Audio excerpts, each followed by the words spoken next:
Councillors, if I could have your attention. We're now opening our ordinary meeting of council, Thursday the 27th of February 2025, beg your pardon. We're here at Yass High School and the time is 4:46. So I remind councillors this meeting is being webcast, and a reminder to those in attendance that you should refrain from making any defamatory statements. If we could rise please for our acknowledgement of country and prayer. Yass Valley Council recognises the Ngunnawal people, the traditional custodians of the land, water and sky. We pay our respect to their elders, past, present and future emerging leaders. We extend our respect to other Aboriginal and Torres Strait Islander people who live in the Yass Valley local government area. And now the prayer. Let us be still and remember the presence of God. As we commence our meeting, let us together pray for guidance and help. Almighty God, we ask your blessing upon this council. Direct and prosper our deliberations to the true welfare of Australia and the people of Yass Valley. Amen. Please be seated, councillors. We are all here, so there are no apologies. I'd just like to run through our directorate here. We have our Director Nick Cook, as always, from Director of Infrastructure. And I'd just like to introduce, sorry Jeremy, I'm just having a mental, thank you, I was just having a mental blank. And standing in for Acting Director of Planning, Ms. Kate Baker, and here also as the Acting Manager of Development Control. Thank you. Our Acting CEO, Mr. Acosta, our Governance Officer, Ms. Tanya Whitmarsh, our Director of Community and Corporate, Ms. Peter Gardner, our Chief Financial Officer, Mr. Jason McGuire, and assisting us is Kate, as always. All right, let's commence our meeting. Declaration of pecuniary interests and special disclosures, and if councillors could also state if the disclosure is significant or insignificant or pecuniary or non-pecuniary. I'll just declare that I've got a non-significant, non-pecuniary conflict of interest in item 6.1. I will exit debate and vote. Similarly, Madam Mayor, I declare in relation to 6.14, which is the Golf New South Wales event support for the Barnline Golf Club. It's a non-significant, non-pecuniary interest. I'm a member of the golf club, but I'll be staying in for the discussion. Yes, thank you. And Madam Mayor, as already submitted paperwork, I am declaring a significant non-pecuniary interest relating to agenda item 6.13, which is the support proposal for the Yass RSL sub-branch.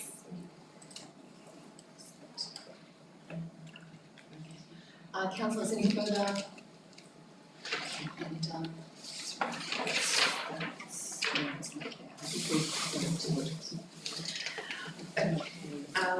Councillors, we'll move on to the confirmation of minutes. Firstly, of the minutes of the ordinary council meeting held on the 19th of December 2024.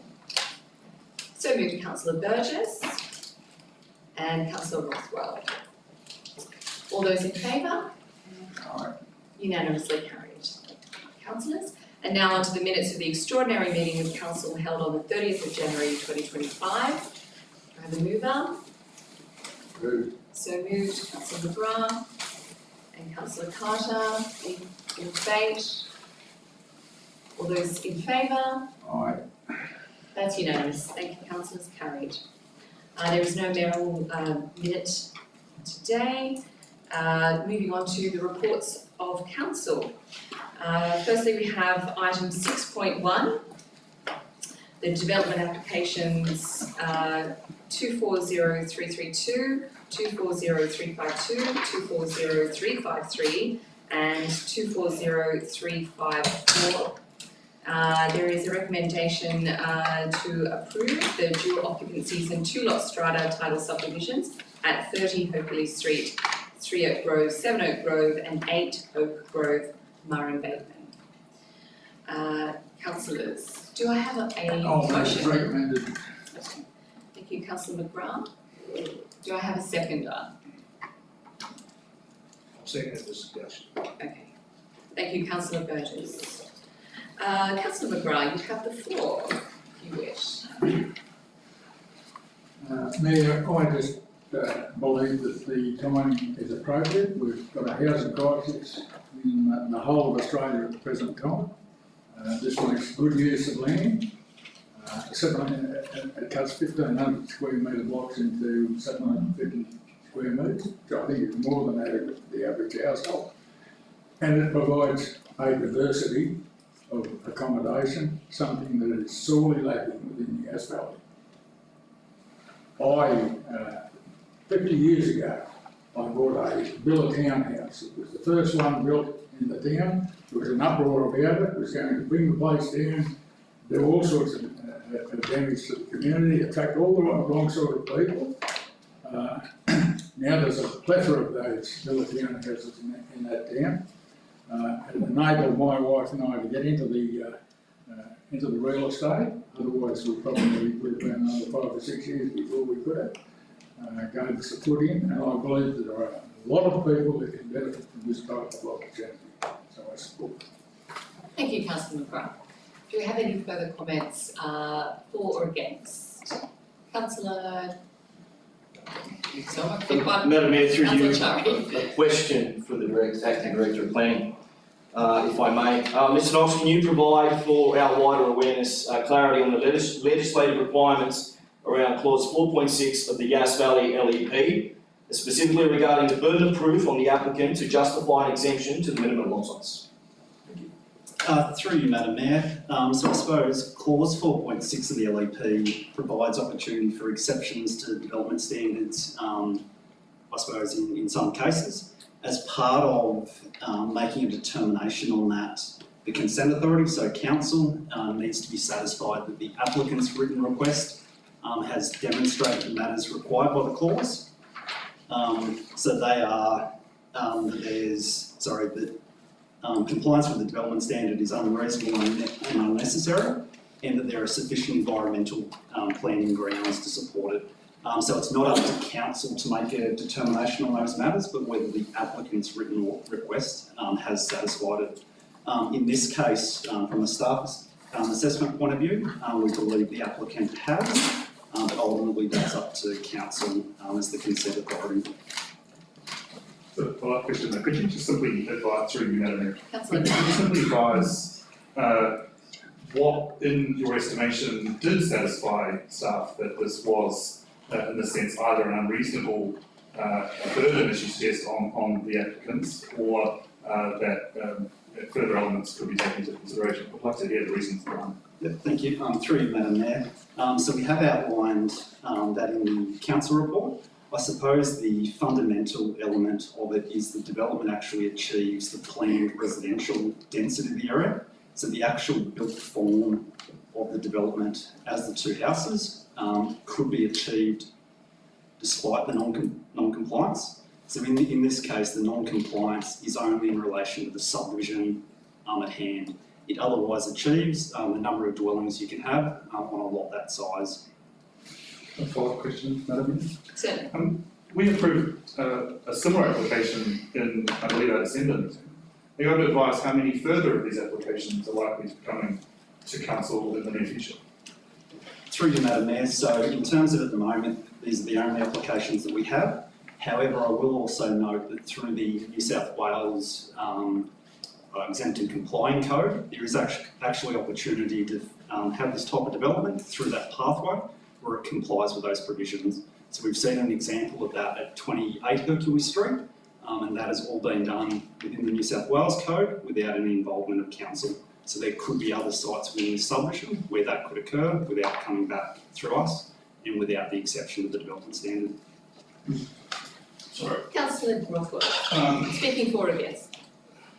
I just wanted to say I'm for this development, but I was hoping that I could say I'd like to see a development plan between Yass and Murrumbateman sort of developed so we understand where we're going to go down this road. If that's something we could look at one day, have you known about it? Shall we take that as a question? Could we have a look at that? I might throw to the acting CEO on that. Do you have any thoughts on that? Through you, Madam Mayor. what I would suggest to the councillors is that you're doing your visioning exercise tomorrow. Yep. And that you raise it there because that will be in the context of the integrated planning and reporting framework. And then that signals to the community your intent. And that feeds through the delivery program to the operational plan, so it allows, then you can allocate money in the budget for that type of work. I think that's the best way forward. Thank you, Jill. Okay, any further speakers for or against? Councillor Flannery. Yes, I'm speaking against, not because I don't support greater density.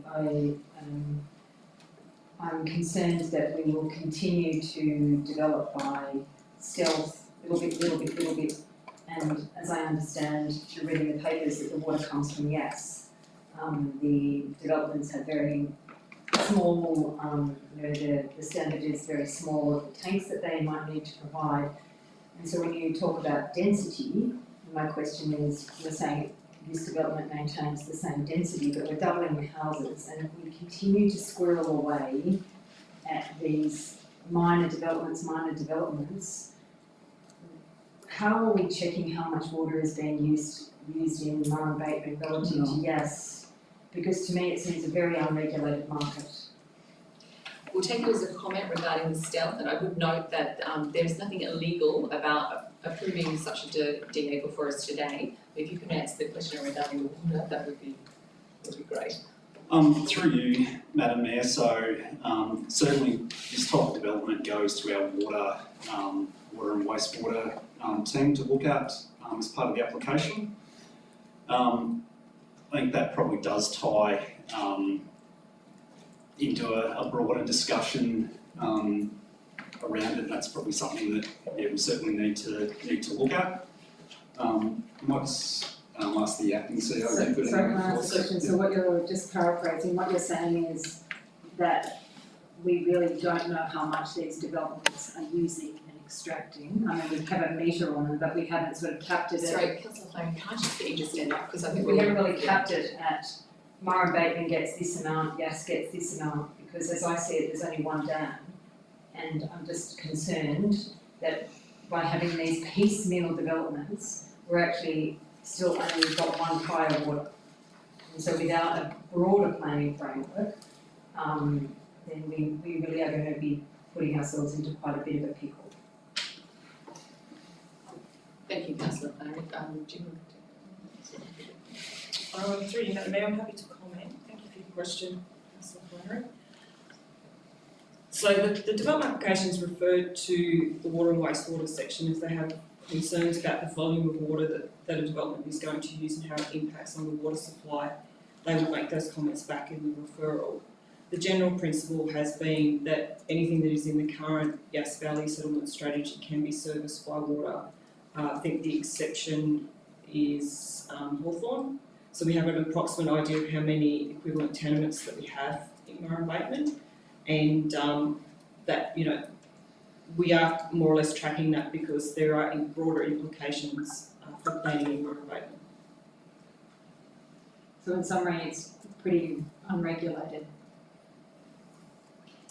Okay, Councillor Chari, you're now speaking Against the motion. Thank you. Chari. Madam Mayor, true to form, I've got some prepared notes, so please bear with me. I'll start the timer. The clock starts now. No, but in all seriousness, as a remaining Murrumbidgee resident within this chamber, I'm afraid that I cannot in good conscience support this development application because I am not convinced, in spite of the fantastic work that the planning department has done and the response we were just given by the acting director, that the applicant has adequately justified the request for an exemption to minimum lot size required under clause 4.6 of the Yass Valley Local Environmental Plan. The responsibility lies with the applicant, as just stated, to prove that the MLS should be set aside and that the development still meets the intent of the planning rules. In this case, I am not convinced that the justification provided is compelling enough to warrant such an exemption. Furthermore, I note that a justification based on previous approvals does not constitute a binding precedent. While it may be referenced as a part of an argument for consistency, this elected body is not compelled to follow past practices if they do not align with sound planning principles. Every application is considered on its own merits. There's a phrase that I've heard many a time. And I'm deeply concerned that a continuation of this approach, that is granting an MLS exemption in the absence of a comprehensive strategic framework, as alluded to by my esteemed colleague Councillor David Rothwell, sends the wrong message to the Murrumbidgee community and the broader Yass Valley community. It suggests that planning controls can be routinely set aside without a clear and deliberate long-term vision for our LGA. Let us not forget also that this application is being considered without the guidance of a Murrumbidgee master plan, meaning there is no strategic framework in place to assess how this type of development fits within the long-term vision for the region. Additionally, the Yass Valley Settlement Strategy, last updated in August 2019, is outdated and does not reflect the substantial growth pressures and infrastructure constraints now facing Murrumbidgee. Without an updated strategic plan, approving MLS exemptions on a case-by-case basis is piecemeal planning that risks undermining the integrity of our development controls. I also wish to acknowledge the community concerns and objections received regarding this application. Nearby residents have raised legitimate concerns about the impact of increased density on the character of Murrumbidgee, infrastructure capacity and the traffic safety. These objections reflect a broader frustration with the lack of a clear and updated strategic plan for Murrumbidgee, which makes it difficult for both the community and council to assess developments in an appropriate context. For these reasons, I cannot support this DA as it stands. I will continue to advocate strongly for a prompt review and update of the Yass Valley Settlement Strategy and an urgent establishment of a Murrumbidgee Master Plan. These are critical steps in ensuring that we take a proactive, strategic approach to managing growth rather than continuing to make ad hoc decisions without a long-term vision. I urge my fellow councillors to consider the long-term planning implications of approving this proposal in the absence of a clear, up-to-date strategic direction for Murrumbidgee. Thank you, Madam Mayor. Thank you, Councillor Chari. Councillors, are you prepared to vote? Councillor I'd Burgess. just like to say I agree with council about there's more houses for people. There's no houses, young people don't know where to go. That's the problem. Thank you, Councillor Burgess.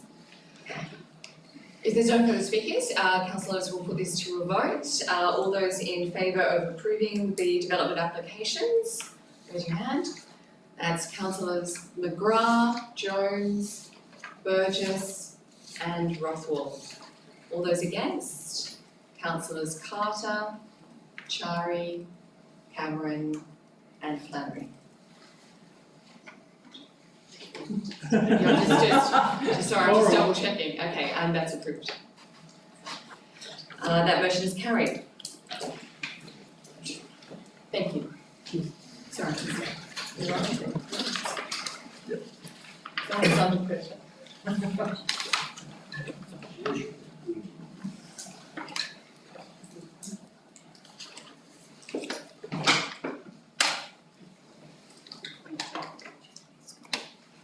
Sure.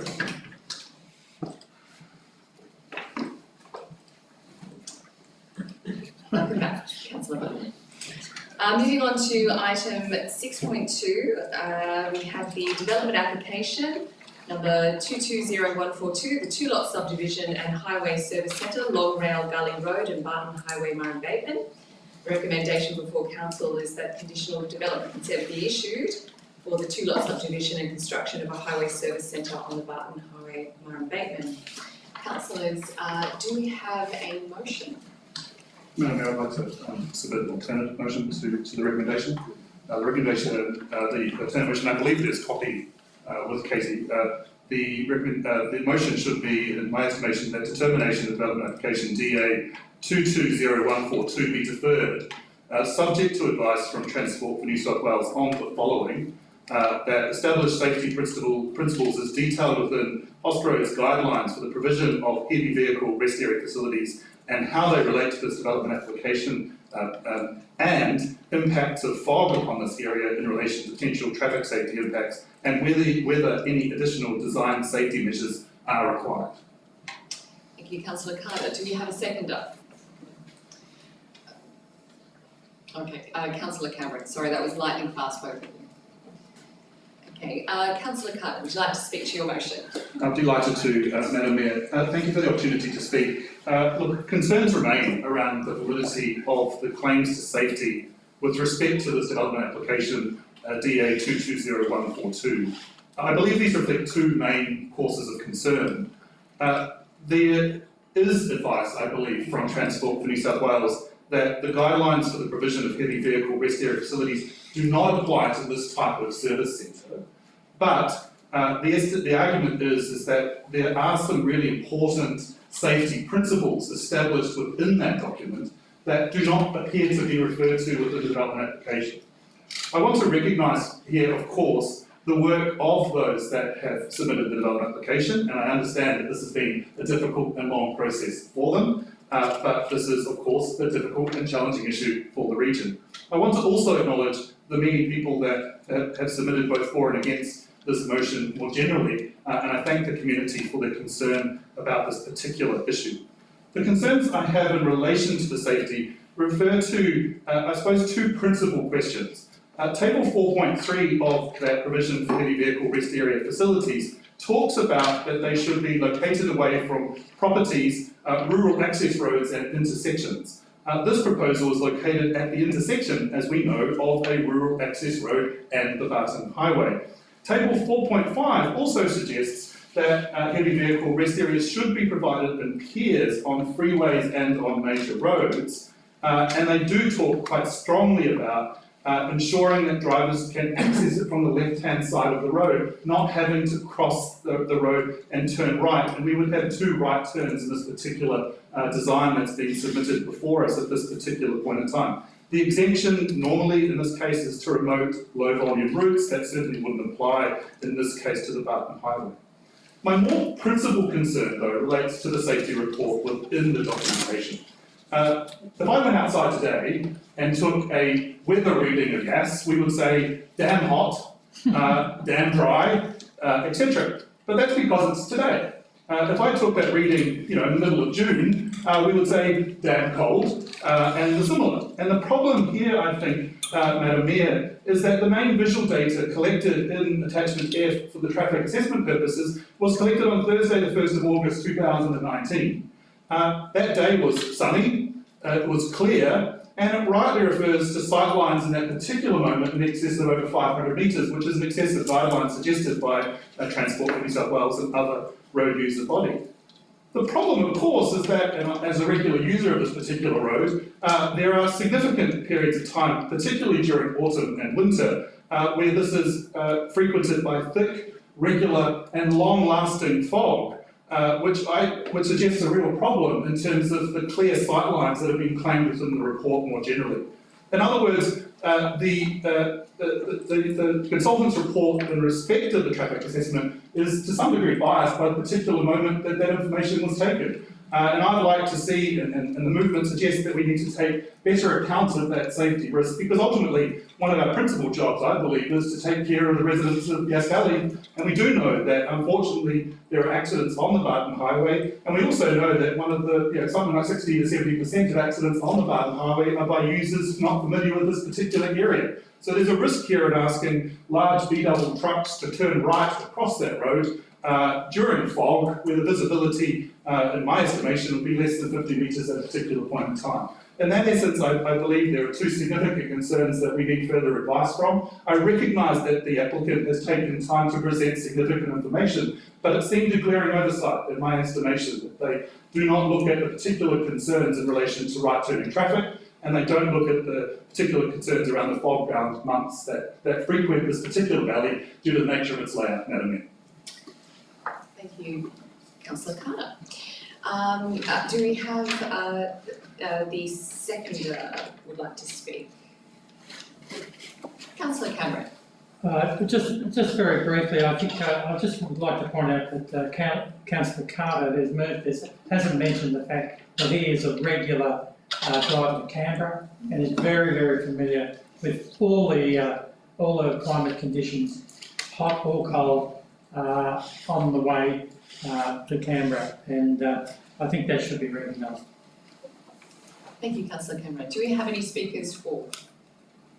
Madam Mayor, yes, I've got a couple of comments for the motion, if I may. Well, for the amended motion or for the? Yeah, for the one that Councillor Carter's put forward. First and foremost, Madam Mayor, if I may, I'd like to thank everybody in the public gallery who has spoken relating to this particular DA.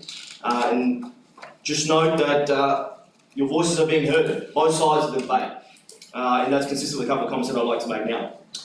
Madam Mayor, I strongly support a deferral of this DA to allow Council to seek further information for Transport for New South Wales regarding the safety mitigation measures proposed for this site. Given the traffic volumes, road conditions, seasonal weather effects and potential risks associated with increased heavy vehicle movement along the Barton Highway in particular, it is imperative that we receive firm assurances and detailed assessments from the relevant authorities before proceeding. In my short time on council, I have not encountered an application as contentious as this. I have been actively listening and engaging with the community, reading all commentary available to us as councillors, whether by phone, emails, personal discussions. It is clear that strong arguments exist on both sides of the debate, and I fully respect the passionate views that have been expressed. At this stage, my greatest concern relates to safety on the Barton Highway. At the risk of alarming some within our community and consistent with the comments and question I proposed to Mr George Southwell, we do not have a commitment from either state or federal governments for the Barton Highway duplication project, which must include a Murray-Baton bypass. Yet the developers have strategically chosen this site in clear anticipation of that bypass being constructed. That uncertainty alone warrants further scrutiny before we proceed. I believe my overarching duty is to remain impartial, to listen intently, and to request further information when needed. I acknowledge and commend the developers for their persistence and commitment in bringing this proposal forward. I'm aware that it has been a long journey for them. However, I must also remind them that this is a newly elected council, and to ensure a fair and transparent decision-making process, we must seek further assurances on critical safety and infrastructure matters before reconsidering approvals for this project. And not to keep continuing to labour on a particular point, but this is also another development, a development application that is being considered without a strategic framework for Murray-Baton. Thank you, Madam Mayor. Thank you, councillor Chari. Do we have any speakers against the motion? Through you, Madam Mayor, I don't have any speakers, I'm not speaking against it. I just wanted to make a comment and ask a question to Councillor Carter. Firstly, I want to thank him for bringing this alternate. These certainly, in my mind, were the two outstanding issues that I just could not move away from, and so I really do applaud seeking this further information. On point 2, though, with the impacts of fog upon this area, I just want to dive a little bit deeper into that in terms of what you would like to see. Because are we asking that the applicant now would be waiting until those June, July months to get actual relevant data from that area at that point in time? Or, I mean, they might come up with just general fog data. I just wanted to clarify what you exactly wanted from that. Thank you for the question, councillor Butler. Are you happy to accept the question? Thank you, councillor Carter. Well, the reality is, Madam Mayor, is that the fog season is, in fact, it's this morning in Yass. It's not far away. The idea, of course, is that a single safety, in answer to the question, Councillor Butler, a single safety report based on a clear day in August the 1st, 2019, cannot suffice to understand the risks posed to the community for this particular development. So the request would be that I would understand is that the applicant, in consultation with the Transport for New South Wales, is able to provide information to assure the Chamber that there has been adequate consideration of the fog risk, and if there's any necessary requirements to change the design measures for particularly the Seagull intersection, which is a new term for me this week, that would be appropriate in this particular case. I hope that answers your question. Councillors, do we have any speakers against the motion? Councillor Burgess? Oh, no, I'm not against. I'm not actually against the motion. Yeah, okay. But I'd just like to say, they talk about the fog there. I go that Barton Highway a lot too. And I go down this other side of Yass. You go to that Lachlan Gully Way and the B-doubles are going to go across that road and there's been trams there. You go to the Billy Griffin Way, it's the same. You've got to get across them double road, B-doubles. It's pretty hard. But I've been to Murray-Baton Survey, I go there, get fuel, you've got to line up, and it's out on the road all the time, and if you go there with trucks, we've got to back out, now these cars are all there, if you've got not a semi-trailer truck with a dog behind, try and back that dog around with cars and traffic coming there everywhere in the early morning. I'd like to approve, but I'll agree with Councillor Carter. Councillor Flannery? I'm speaking partially in support of your motion, Councillor Carter. My worry is that Transport for New South Wales are being used as our experts. I mean, they are our experts, I suppose. And Councillor Burgess, you've just raised a couple of really good examples where they're planned very poorly. Yep. The service centre is one, the Belly Griffin Way, the intersection at Murray-Bateman. I just really don't have any faith in how they're planning for this. They'll probably say, yes, it can be done. I mean, you can grow tomatoes in Iceland if you really try hard enough. I am concerned that we are putting our faith in an entity that doesn't live here, that has told the applicants that, oh, guess what, you could probably put a service station there, and with that in mind, they've gone forth and said, oh, okay, well, that seems to be okay. We are letting Transport, who don't live here, who've given us really poor roads. They don't fund us. They see Yass as a throughfare, as a way to suddenly go, oh, guess what, we can now have a pull-off area that we don't have to pay for. So I support the motion of deferment, but really, Transport for New South Wales have not done anything in our favour and continue to mislead us on their road safety. Thank you, Councillor Flannery. Do you have any further debate?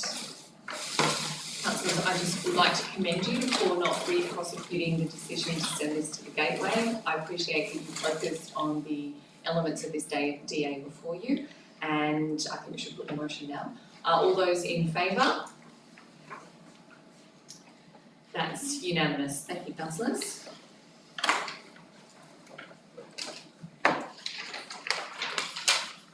Moving on to item 6.3, the applications update, December 24 to January 25. I have a recommendation before you to note it. Councillors, do I have a mover?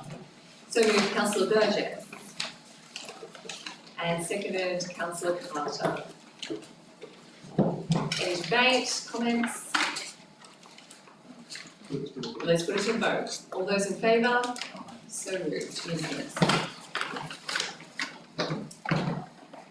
Councillors, we have a recommendation before us for item 6.4, committee review and Murray-Beckman Rec Ground Focus Group, item 44, and I think this is where we need to nominate.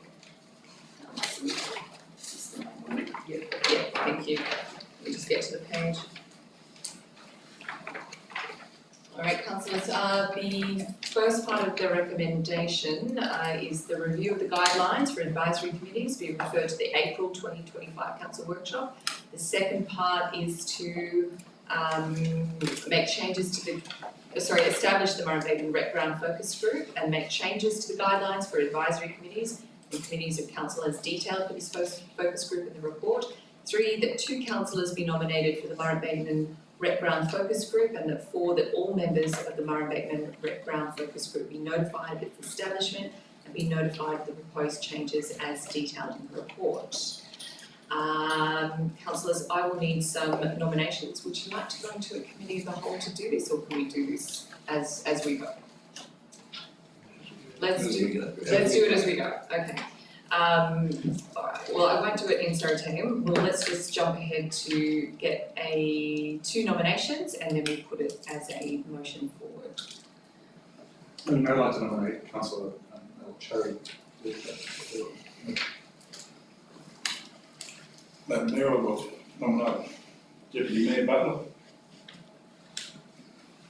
Do the nominees accept the nominations? May I accept the nomination? I accept. Terrific. We have 2 names to insert in point 3. Excellent. Can I also grab those 2 councillors to move and second the motion? Okay, so Councillor Shah is moving. Sorry, who's seconding now? Councillor Butler. Councillors, Councillor Shah, you have the floor if you'd like to speak. Any other comments, debate? Let's put the motion. Oh, sorry, Councillor Cameron. Yeah, question through you, Madam Mayor. I asked the question at the briefing meeting, how many user groups are there? I would hope that we've got that information now. But my major issue is how do you determine actually prospective user groups? It seems extremely vague to me. Like, you know, if I hire the hall on an occasional basis every couple of months or so, am I a user? I don't know. You know, I think the group is very large anyway. You've got 2 councillors, you've probably got at least a dozen user groups, and then you've got, I think there was some suggestion that the MCA would have representation on it, but also this bay, I think it's 2 days. It's 2 days. Do you have an Perspective users, I don't know. Do you have an alternative? No. Okay, I'll take those as a comment. Councillors, if there's no further debate, we'll put that to a vote. All those in favour? Thank you. All those against? Thank you, Councillor Cameron. Voting against, that motion is carried.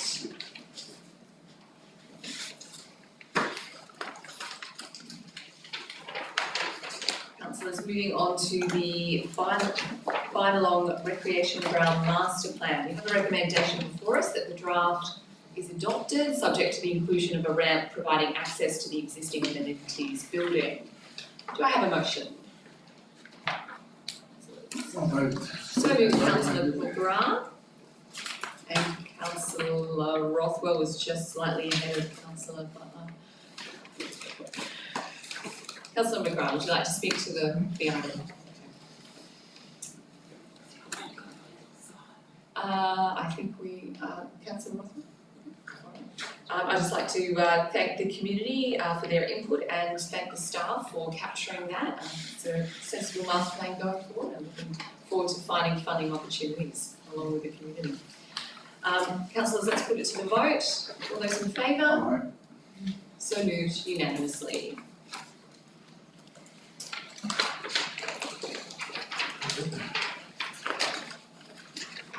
Councillors, moving forward to item 6.6, the Craigway Mill Precinct Office of Local Government letter. This information is for noting. And I note that the summary says that the Office of Local Government note that Council has broadly addressed their capital expenditure guidelines in relation to the Craigway Mill Precinct and provided further advice around future capital projects and Council's financial position. And I won't overlook that we've also been wrapped across the knuckles for the timeliness of that providing that information. And it is intended that consideration of the guidelines will be built into the governance of future projects. Do I have a motion to note it? So moved, Councillor Flannery and Councillor Carter. Thank you, councillors. Would the speakers like to, would the movers and seconder like to speak? Just make Councillor Carter. one very brief comment if you so moved, Madam Mayor. This is not an endorsement of the project. It's a recognition that we've provided necessary information. And so I think we need to be, again, reminded that the principal question that we need to be turning our attention to continues to be the implications for the long-term financial plan. I'm pleased that we have satisfied the concerns in terms of information provision to the Office of Local Government, but this continues and suggests to us still that spotlight remains upon us. And so this is not clear in the woods, this is at least recognising that there's a pathway for us to continue to walk down. Councillors, I would note, I would like to thank our acting CEO, Ms. Julie Costa, for her inclusion of this in a timely manner into our business paper, but also to commend her for the pace at which she hired staff with the kind of governance around capital projects which we now have in this timely dispatch. Thank you for agreeing to the position and also the skill set within council here. I think there is a definitive understanding of what is required now to tick these boxes and ensure that we're meeting the OLG's guidelines, including notification if the project even hints at a pink flag of going near the 10% cost increase. Councillors, question, Councillor Cameron. Thank you for your comment there. Often when we note things, it usually means we do nothing. So I think on this occasion, we not only should note it, but we should actually take action, which you are suggesting that we should keep a strong eye on the guidelines. I'd like to ask a couple of quick questions to the Director of Infrastructure. In the bottom of that report, it basically outlines the fact that the cost of the Crago Mill development is now 56 million. I was on the previous council and we made a genuine effort at one stage to get that figure down to 43 million by cutting some costs and making some changes. And I think the mayor, the current mayor, was heavily involved in that to try and get the costs down, so that if there were cost overflows that we could still be within the 50 million. So we know that 6 million of that 56 million is GST. So the question is, what about the rest? Why have we got a blowout of another 7 million? What has occurred? Have we reinstated some of those things that we got rid of, or is there another factor? And the second question, I've got 3 questions. The second question is, when has that new figure been revealed to the community? I mentioned it at a Sutton meeting recently, and they were very surprised that the figure had suddenly gone to 56 million. So they obviously hadn't been told about the increase. And the third question is, where's the extra 6 million coming from, seeing that we've got a loan of 50? Through you, Madam Mayor, you partly answered the question. So most of that over the $50 million is GST. The remaining part of it is contingencies, overheads, and the cost of our project managers who are managing the project for us. So we did go through a value management process. The previous council did. We did get the contract down to $43.5 million. You are correct. The remaining part of that funds up to the $50 million, excluding GST, includes, as I said, project management costs, contingencies, and overheads. The $56.5 million has been quoted in the business case, but that is including GST. It is broken down in there as well, that it shows that we do have about $3 million worth of contingency built into the project. Well, just to keep on that for a minute, the business case, has that been presented to council? Has that been published? Through Madam Mayor, yes, it has been published. It is on council's website under the Crago Mill project. Alright, okay, and so the other question is, where's the extra 6 million coming from that we're going to have to find? Through Madam Mayor, we don't need to find extra $6 million. We've got $50 million, up to $50 million in loan funding. Correct. We don't pay GST. Council does not pay GST. We claim it back. So we Right. still have a maximum of $50 million. Thank you. Built into that, we have contingency of about $3 million.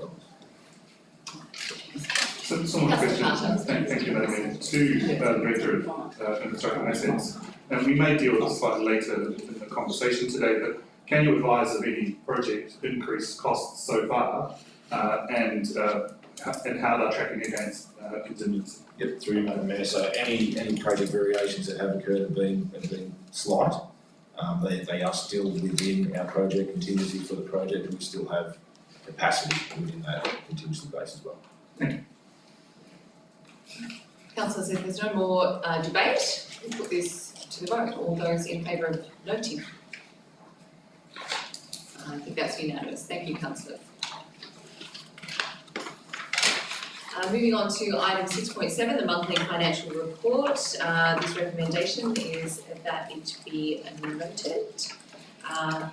Councillors, do I have a motion for us? Thank you, Councillor Carter. And seconded, Councillor Burgess. Councillor Carter, would you like to speak to the motion? I had a couple of questions, if that was okay, Madam Mayor. The first of those is to the Chief Financial Officer. I didn't give you a director title yet, so apologies for that, but it's coming. Is it? I was budgeted for it, sorry. See how it goes. I just have a question, and we around the stormwater management component of this, and it seems to be quite a significant cost overrun. I would advise the Chamber as to why expenses for this particular year are so much higher than would be expected. Through you, Madam Mayor, thank you, Councillor Carter, for your question. I do need to take away and analyse that further for you, and I can come back to you. I do recall you did ask around the level of depreciation for stormwater.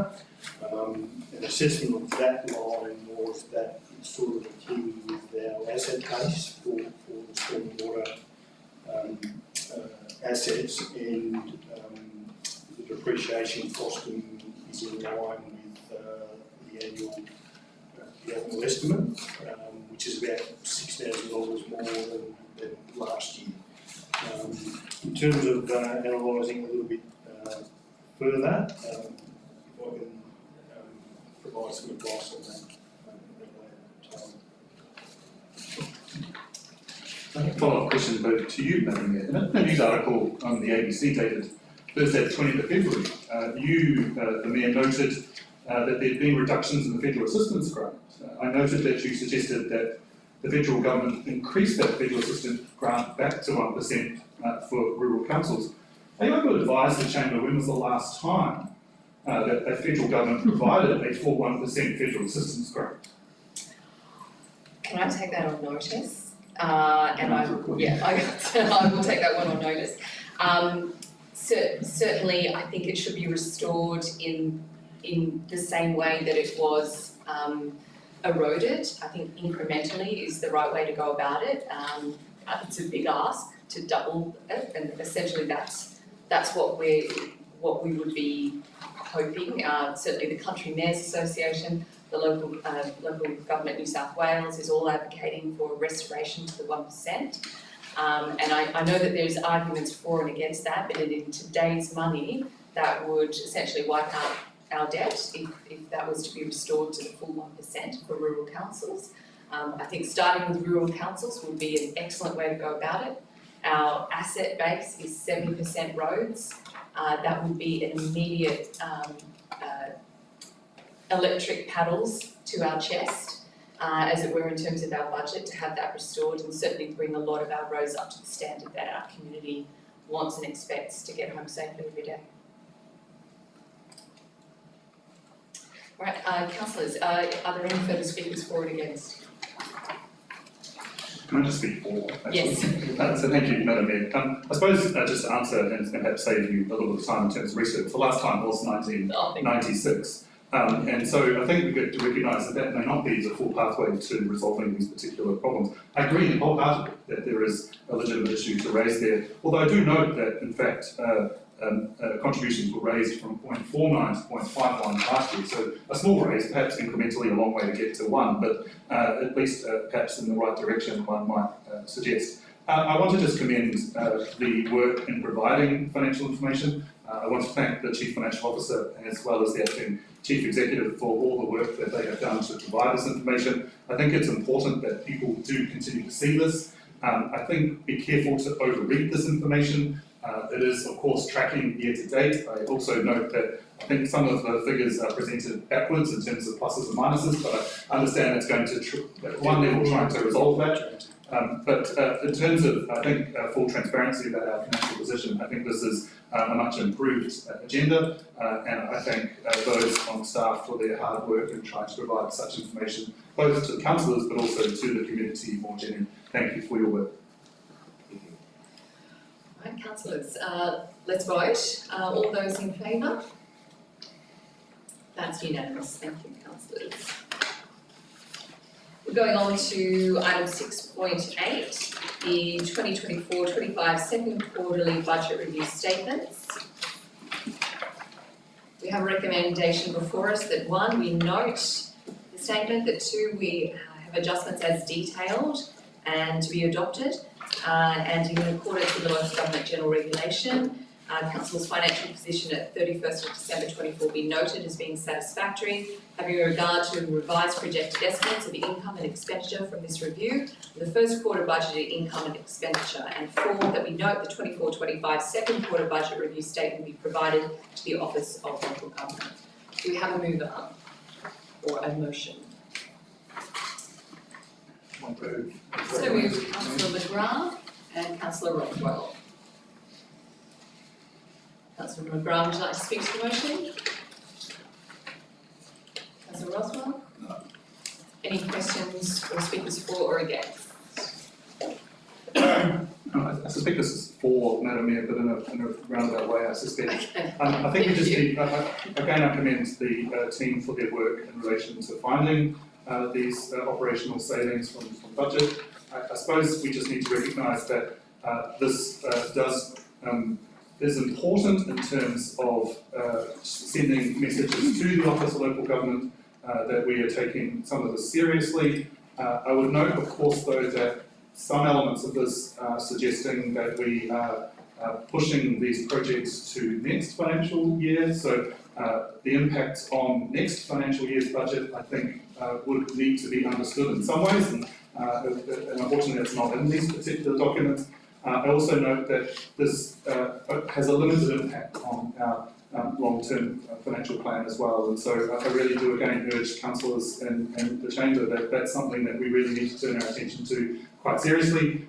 We have been advised by the Office of Local Government to pull all levers, and the concern is that that recommendation was suggested to here in chamber on the 19th of December, and we're not necessarily doing that yet in full ways. And so we need to really seriously take consideration of our long-term financial position. As Mr Whitworth suggested to us, 0 is the right answer, not 4.8 negative or whatever happens to be, moving up to much larger than that next year. Thank you. Thank you, Councillor Carter. I would argue the right answer is about 4.7 million in the plus. True. But let's get to 0. start with 0 and try to convince staff. With the Chief Financial Officer is nodding. Given the amount of work that's gone into this and the finding of the savings, reducing our deficit to 2.5 compared to 4.8, I would like to give the opportunity for our acting CEO to speak to the item. Thank you, Madam Mayor. I'd just like to acknowledge the work of the council staff, particularly the directors and the leadership team and the CFO, because they were set the target of finding savings of $2 million, and they've obviously gone beyond that, which I'm very appreciative of. And this is the start of council's path towards financial sustainability. And I'd just also like to acknowledge the council as well, because these are not easy decisions, and there's a number of difficult decisions ahead for council. If I could just ask the Chief Financial Officer to make any comments, particularly in regard to the savings found, potentially what the impact is on the following budget. Thank you, Madam Mayor. So reiterating the CEO's comments, so working with the managers and directors, we did identify some further revenue and also reduce some expenditure, which reduced our deficit down to about 2.3 million for this year. So that's a first start. But a lot of those were one-offs. So some can feed into next year's budget. But I think as we start to prepare the 25-26 budget and the long-term financial plan, we do really need to look deeply and what are the impacts. As Councillor Carter did mention, especially in the capital side, where there was an adjustment to capital spend, there has been a number of projects that have been deferred into next financial year, or they're partially complete this year, but the remainder will be finalised next year. So as part of our developing next year's budget, we do need to put that into the analysis, because there will be projects we want to do next year, we might need to push into an outer year as well. So it's just balancing all of that out. In terms of Councillor Carter, our operating performance ratio, which is where our operating expenditure is not being contained within our operating revenue, we're sitting at about minus 5.9%. We should be aiming for at least 0, which is basically a balanced budget.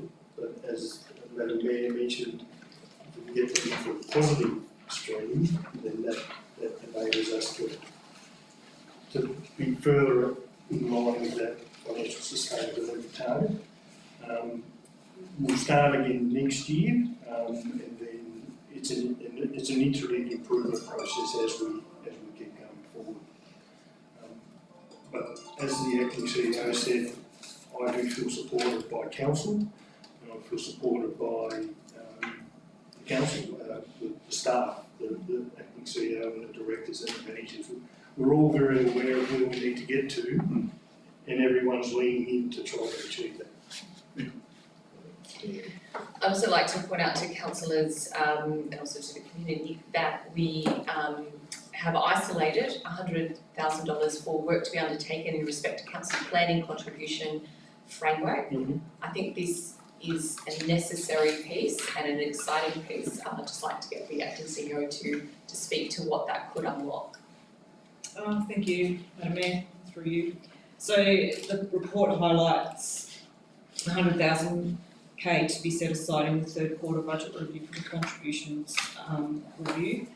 And what I would suggest to council is that it looks at the provisions in the Environmental Planning Act in relation to contributions and make sure that we are maximising those contributions from development as best we can.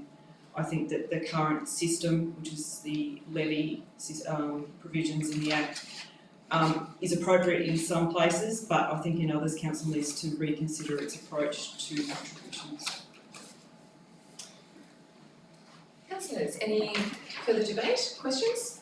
Okay, let's put it to the vote. All those in favour? So moved. Okay, yes? So moved? Yeah, just making sure that was not an against. Okay, thank you. That was unanimous. Okay, moving on to our investment and borrowing report. That the investment and borrowing reports covering the period 1st to 31st of January being noted. So moved Councillor Rothwell and Councillor Carter. Any speakers for? I just want to ask, are we actively seeking to redo our loans on those ones here?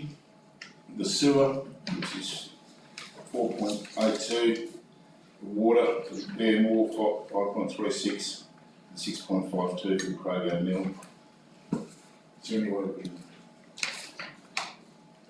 Through you, Madam Mayor, Councillor Rothwell, we do have that in our work program to look at our loan agreements and look to where we can sharpen the pencil.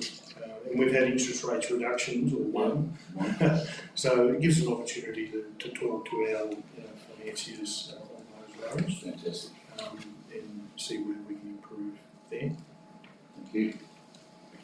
Can I ask a further Councillor follow-up Carter. question? Thank you, Madam Mayor. To Chief Financial Officer.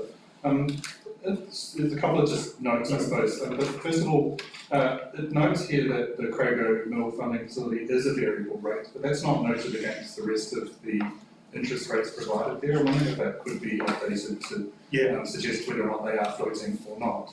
I think the second thing just to note, of course, is that interest rates on our cash working accounts have mysteriously fallen off this report.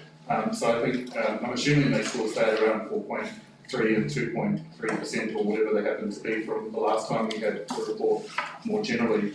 I wonder if there's the need here to reconsider our investment policy more generally for two reasons. One, in a space where there are reducing interest rates potentially, although that's been a while coming. I suppose one of the questions that I've been raising a number of times in this chamber is the fact that we seem to have our investments at a range of organisations, but they, or banks, sorry, which vary in their credit rating from, I suppose nominally they are short-term, from a short-term perspective, they nominally satisfy the thresholds as suggested within our investment report.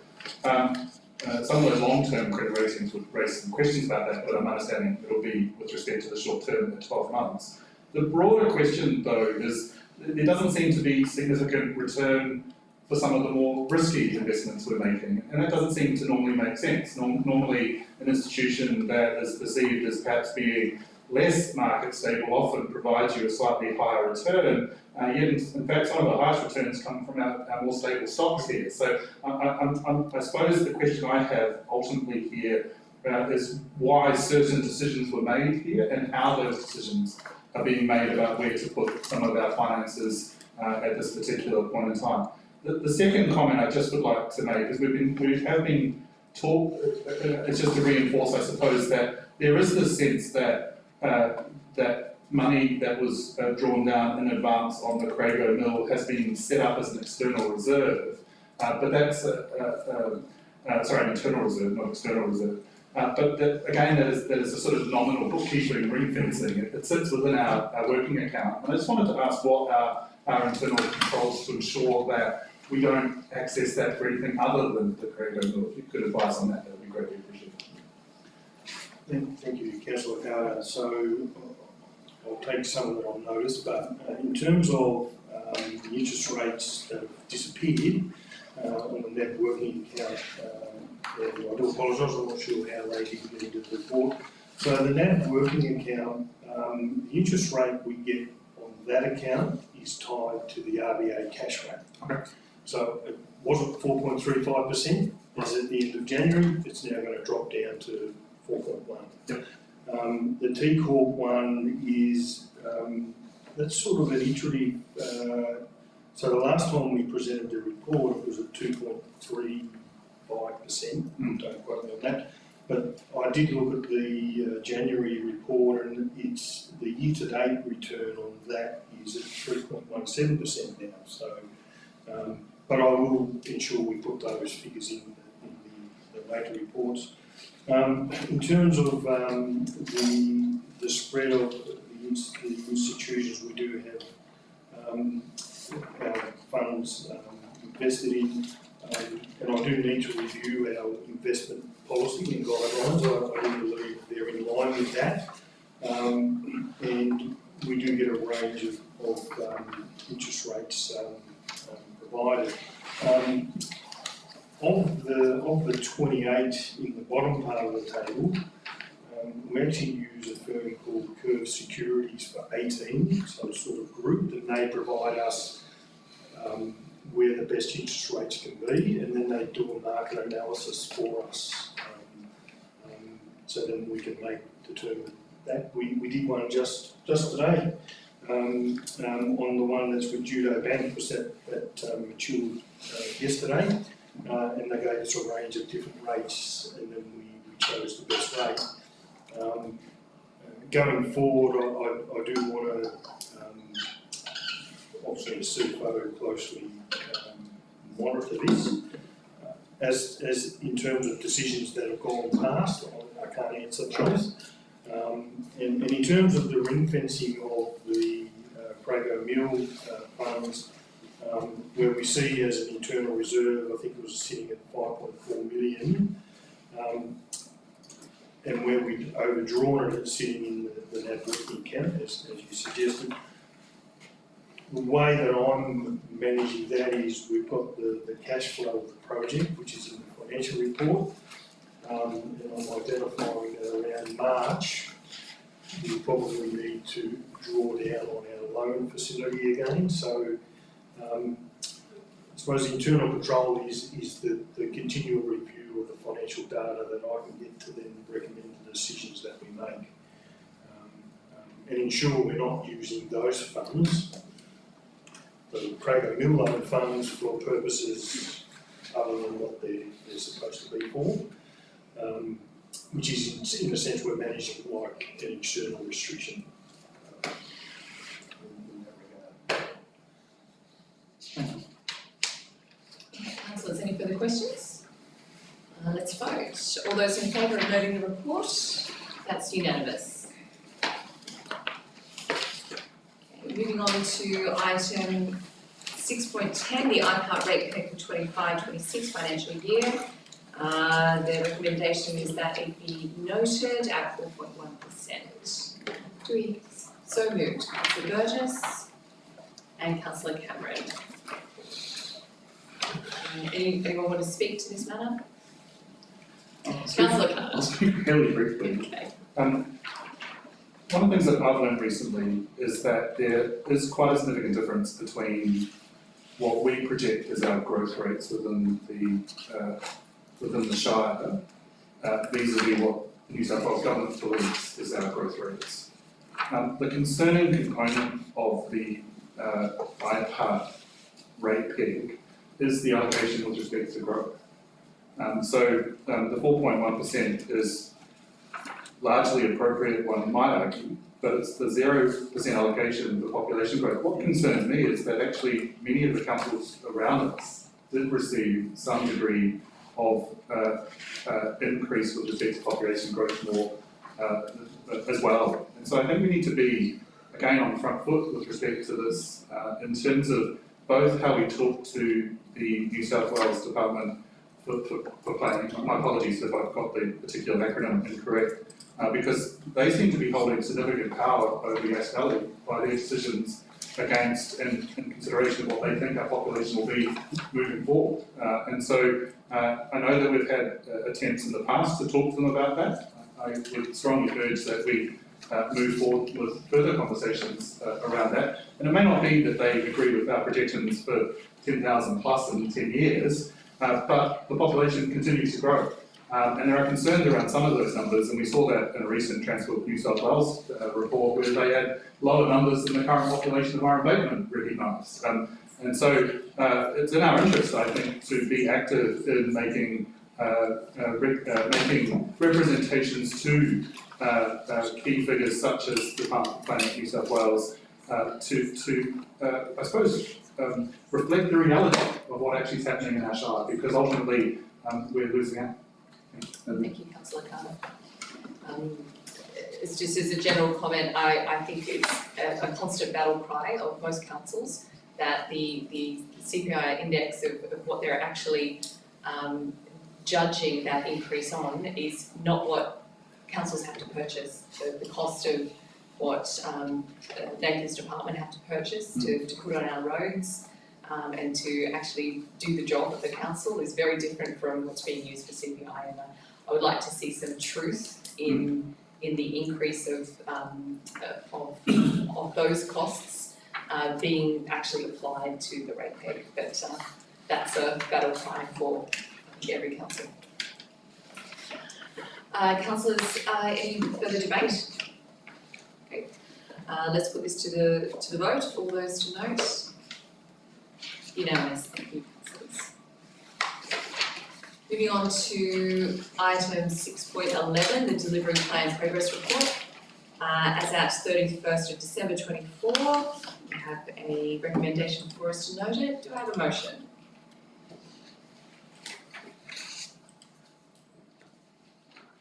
So moved, Councillor Butler and Councillor Rothwell. Any debate? Okay, councillors, let's vote. All those in favour? That's unanimous. Thank you. Councillors, moving on to item 6.12, the draft Yass Valley Community Strategic Plan. We have a recommendation before us to adopt it and to also place it on exhibition for 28 days, with copies of the plan available for the inspection at the library, with electronic versions available on Council's website and via a link on Council's Facebook page. Do I have a mover? I'll move as recommended, Madam. Okay, thank you. McGrath and Councillor Flannery, thank you. Speakers for the motion? Councillor Butler. Just a question. Would it be possible to also put some copies at the Visitor Information Centre, just for visitors who might be thinking about moving to the region and not going to the library? Through you, Madam Mayor, yes. Councillor Flannery. In line with that, could it also go into some potential cafes or something like that, or just even letting people know where it is for people that don't go to a website or whatever? I noticed that or even through the business chamber or something, just to broaden the traditional approach of where people might find this so we engage with more people. I've had a light bulb moment. What if we were to have just a one light bulb moment for today, thank you, I'm rationing. Some flyers with a QR code and some very attractive From somewhere. we won't put a picture of the councillors, but maybe a picture of community.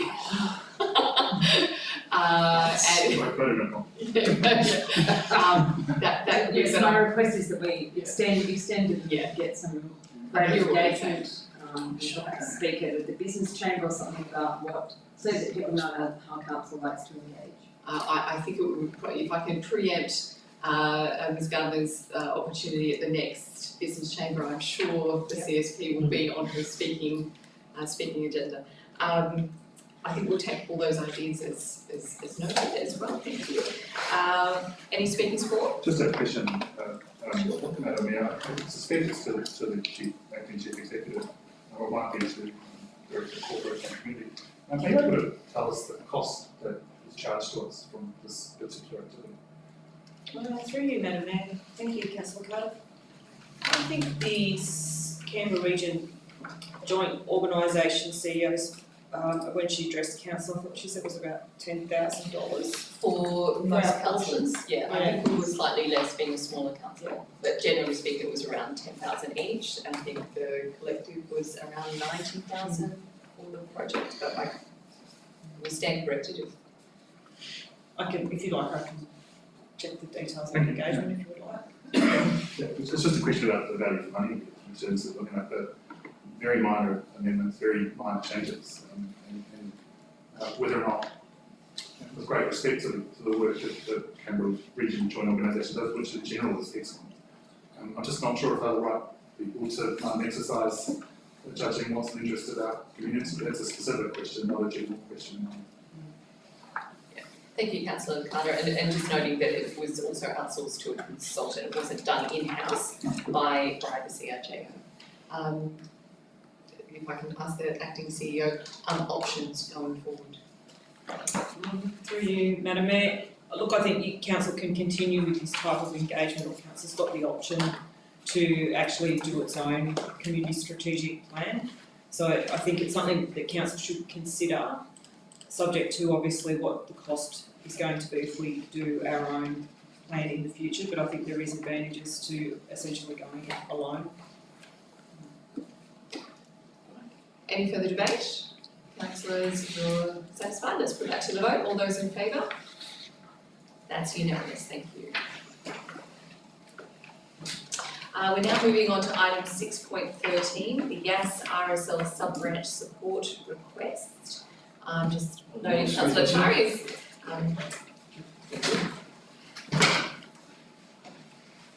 Councillors, we have before us a recommendation that Council notes the costs identified in support of the Anzac Day community event led by Yass RSL sub-branch and in-kind assistance be provided to the total approximate value of $16,000 for 2025.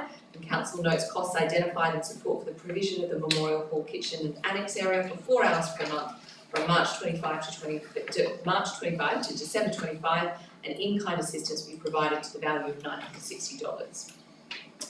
That is a recommendation before you, councillors. Do we have a motion? Motion.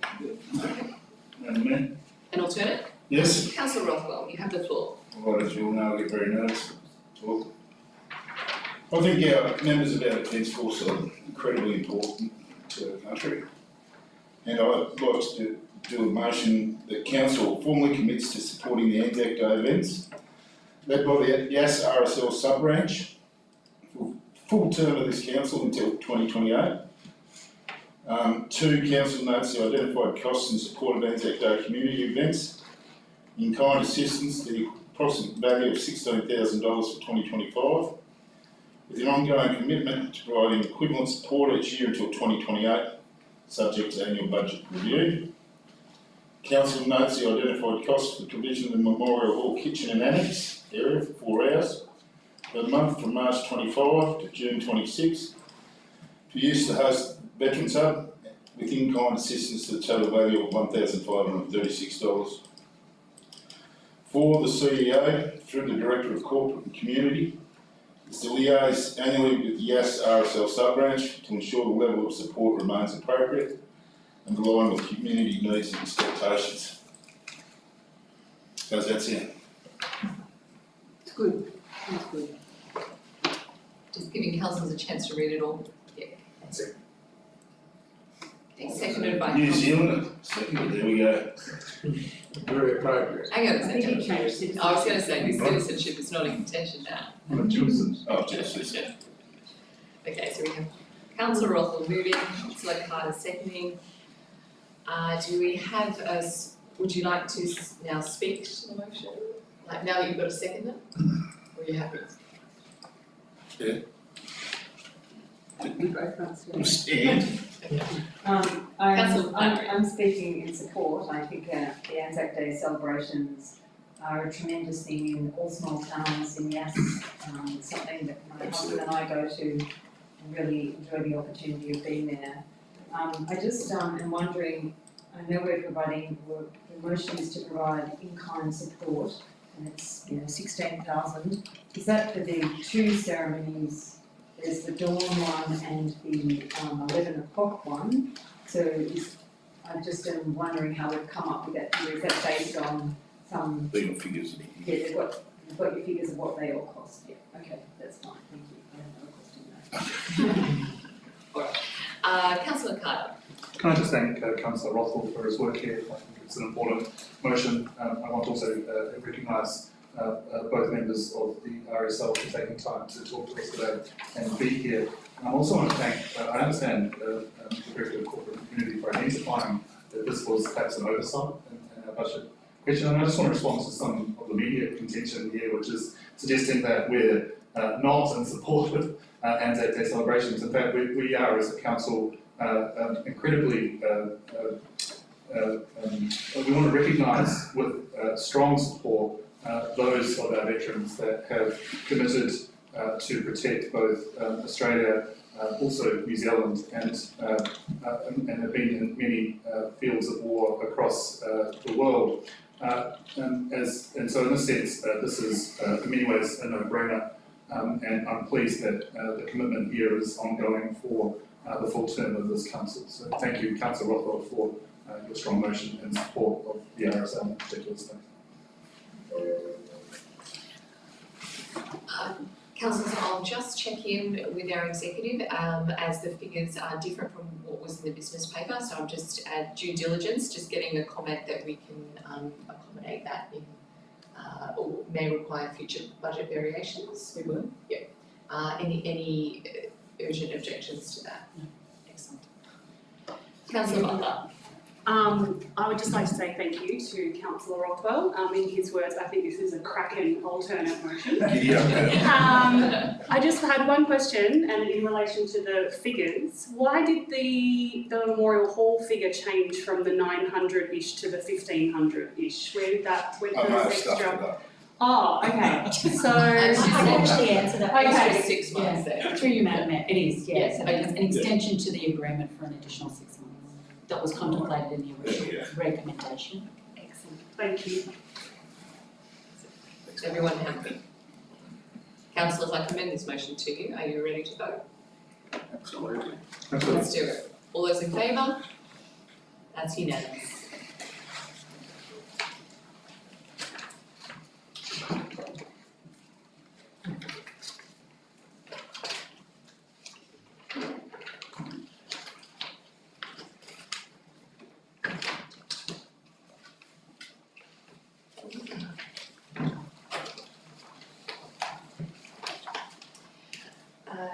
Welcome back, Councillor Chow. We're on to item 6.14, the Gulf New South Wales event support. We have a recommendation before us that sponsorship be approved value of $2,500 and in-kind assistance be provided to the value of $6,500. So the total package worth $9,000 there. Do I have a mover? So moved, Councillor Chari. And seconded, Councillor Rothwell. Councillors, Councillor Chari, you have the floor. Oh, happy to just make a comment, Madam Mayor. It's great to see that we are supporting women's sport, noting exactly just how bad some of our national commentators are for acknowledging that, and how good we actually are at the national level. And this is a fantastic element of I'm really encouraged to see this, because obviously this gives the requisite support to the females that are playing in bowling. So I support it wholeheartedly. Councillor Rothwell. I support it as well, obviously, and hopefully next year we can come up with a bit more cash.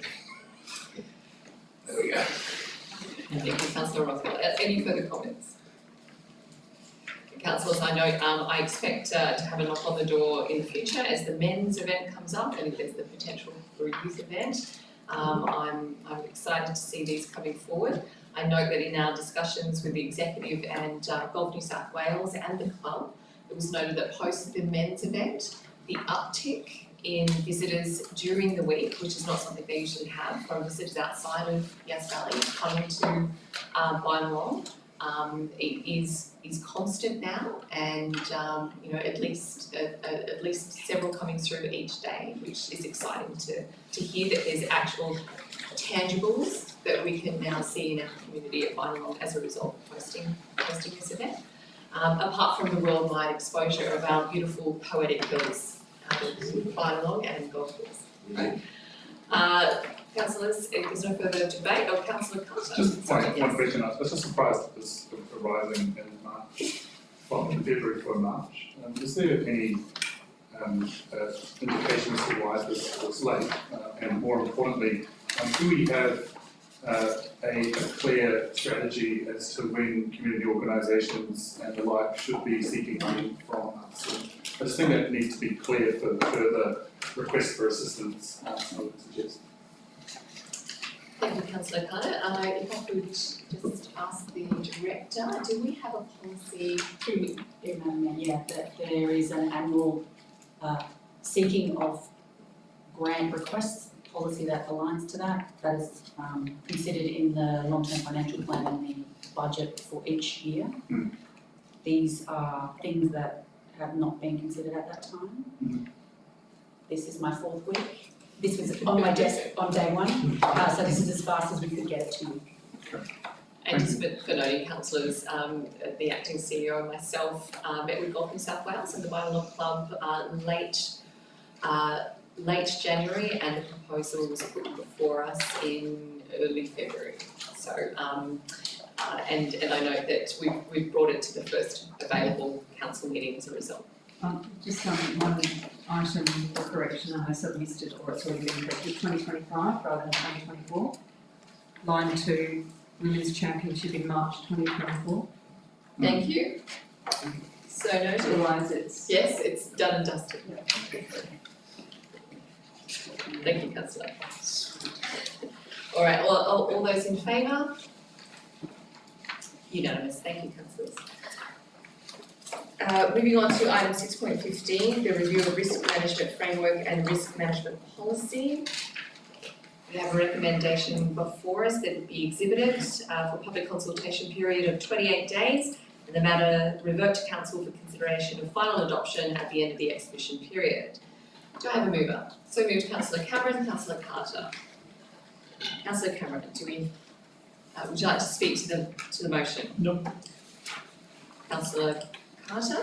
I'll just make one very brief comment, and simply, risk management frameworks are fine. They make no difference unless they're abused. And so I think the strong indication here is that this should be part of the daily business of the organisation, and that should lead to things like increased reports about incident safety and bits and pieces. That's an effective measure of the good use of risk management frameworks. And I speak for someone who teaches risk management, and particularly this ISO, they're only as useful as something that is actually employed regularly throughout the organisation, and too often they're used as lip service. So I encourage that this is taken seriously and that all staff are aware of their obligations with respect to the risk management framework. Thank you. Councillors, do I have anyone further to speak to the matter? Put it to a vote. All those in favour? That's unanimous. Thank you, councillors. Now moving on to item 6.16, the draft public interest disclosures policy. We have a recommendation before us that it be presented, that the draft version of the public interest disclosure policy presented to the ordinary meeting of council in November 2024 not be given further consideration, and that a draft policy based on the template issued by the New South Wales Ombudsman be prepared for consideration of council. Do I have a mover? Okay, thank you, Councillor Butler and Councillor Flaherty. I don't have any. Through the acting CEO, if I could ask the staff just for a general comment as to why we've putting one down and picking another different one up. So Through Madam Mayor, as explained in the report, the previous document attempted to try and modify an existing piece of work which was really not suited, and we do have some key elements which are just not being reflected in that document. And we need to go back and have a look at the model from the New South Wales Ombudsman, and to my chagrin it contains far too much procedural content, and this has been mentioned to them on a number of occasions, but unfortunately some of that is actually mandated within the legislation itself, so we want to make sure that we are compliant with the legislation. I'm sure some governance practitioners, and no doubt I'll be talking to them about it next week at the governance conference I'm attending in Dubbo, about how we can come up with a more user-friendly version. But I think the alternative that was presented before you, while it was a heroic attempt, if I may say, it doesn't really address that, because we also need to work on development of a change management program. And as Councillor Carter was observing in relation to the risk management framework a moment ago, it's only as good as the implementation, and we have to make sure that we have something that is fit for purpose and will work, because this is a very important issue in relation to encouraging speak-up cultures and accountability and transparency. any questions, comments, councillors? Let's put it to a vote. All those in favour? That's unanimous. Okay, moving on to the proposed changes to the model code of meeting practice, item 6.17. We have a recommendation that council lodge a submission to the Office of Local Government based on the officer's assessment of the proposed changes, which is attached to this report, and this matter be considered tonight. So do we have a motion to put this, or is there an alternate? I move that we move into committee of the whole. Thank you, councillor Carter. All those seconded, councillor Butler. All those in favour of moving into committee of the whole? So moved. Councillors, you no longer need to stand or be limited to one speaking, but I'll just ensure that we keep time and debate nevertheless. Councillor Carter. Put the motion. Right, so are you also putting the motion?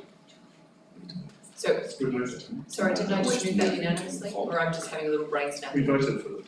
We're into So we're into committee, right now. okay, we're into committee. Sorry, councillor Carter, I assume that having moved us into the committee, you'd like some changes? Yes. Okay. There are a number of elements, and I'm not sure other people might talk to them as well. I've lost my section now, it's going to take me a moment just to find it. Would you like a hard copy? No, I'll find it. It's, the concern I have particularly is that my gut feel is that the Minister, Mr Honig, who was of course the Mayor of Botany Bay, has forgotten that there are other councils and types of councils just across New South Wales.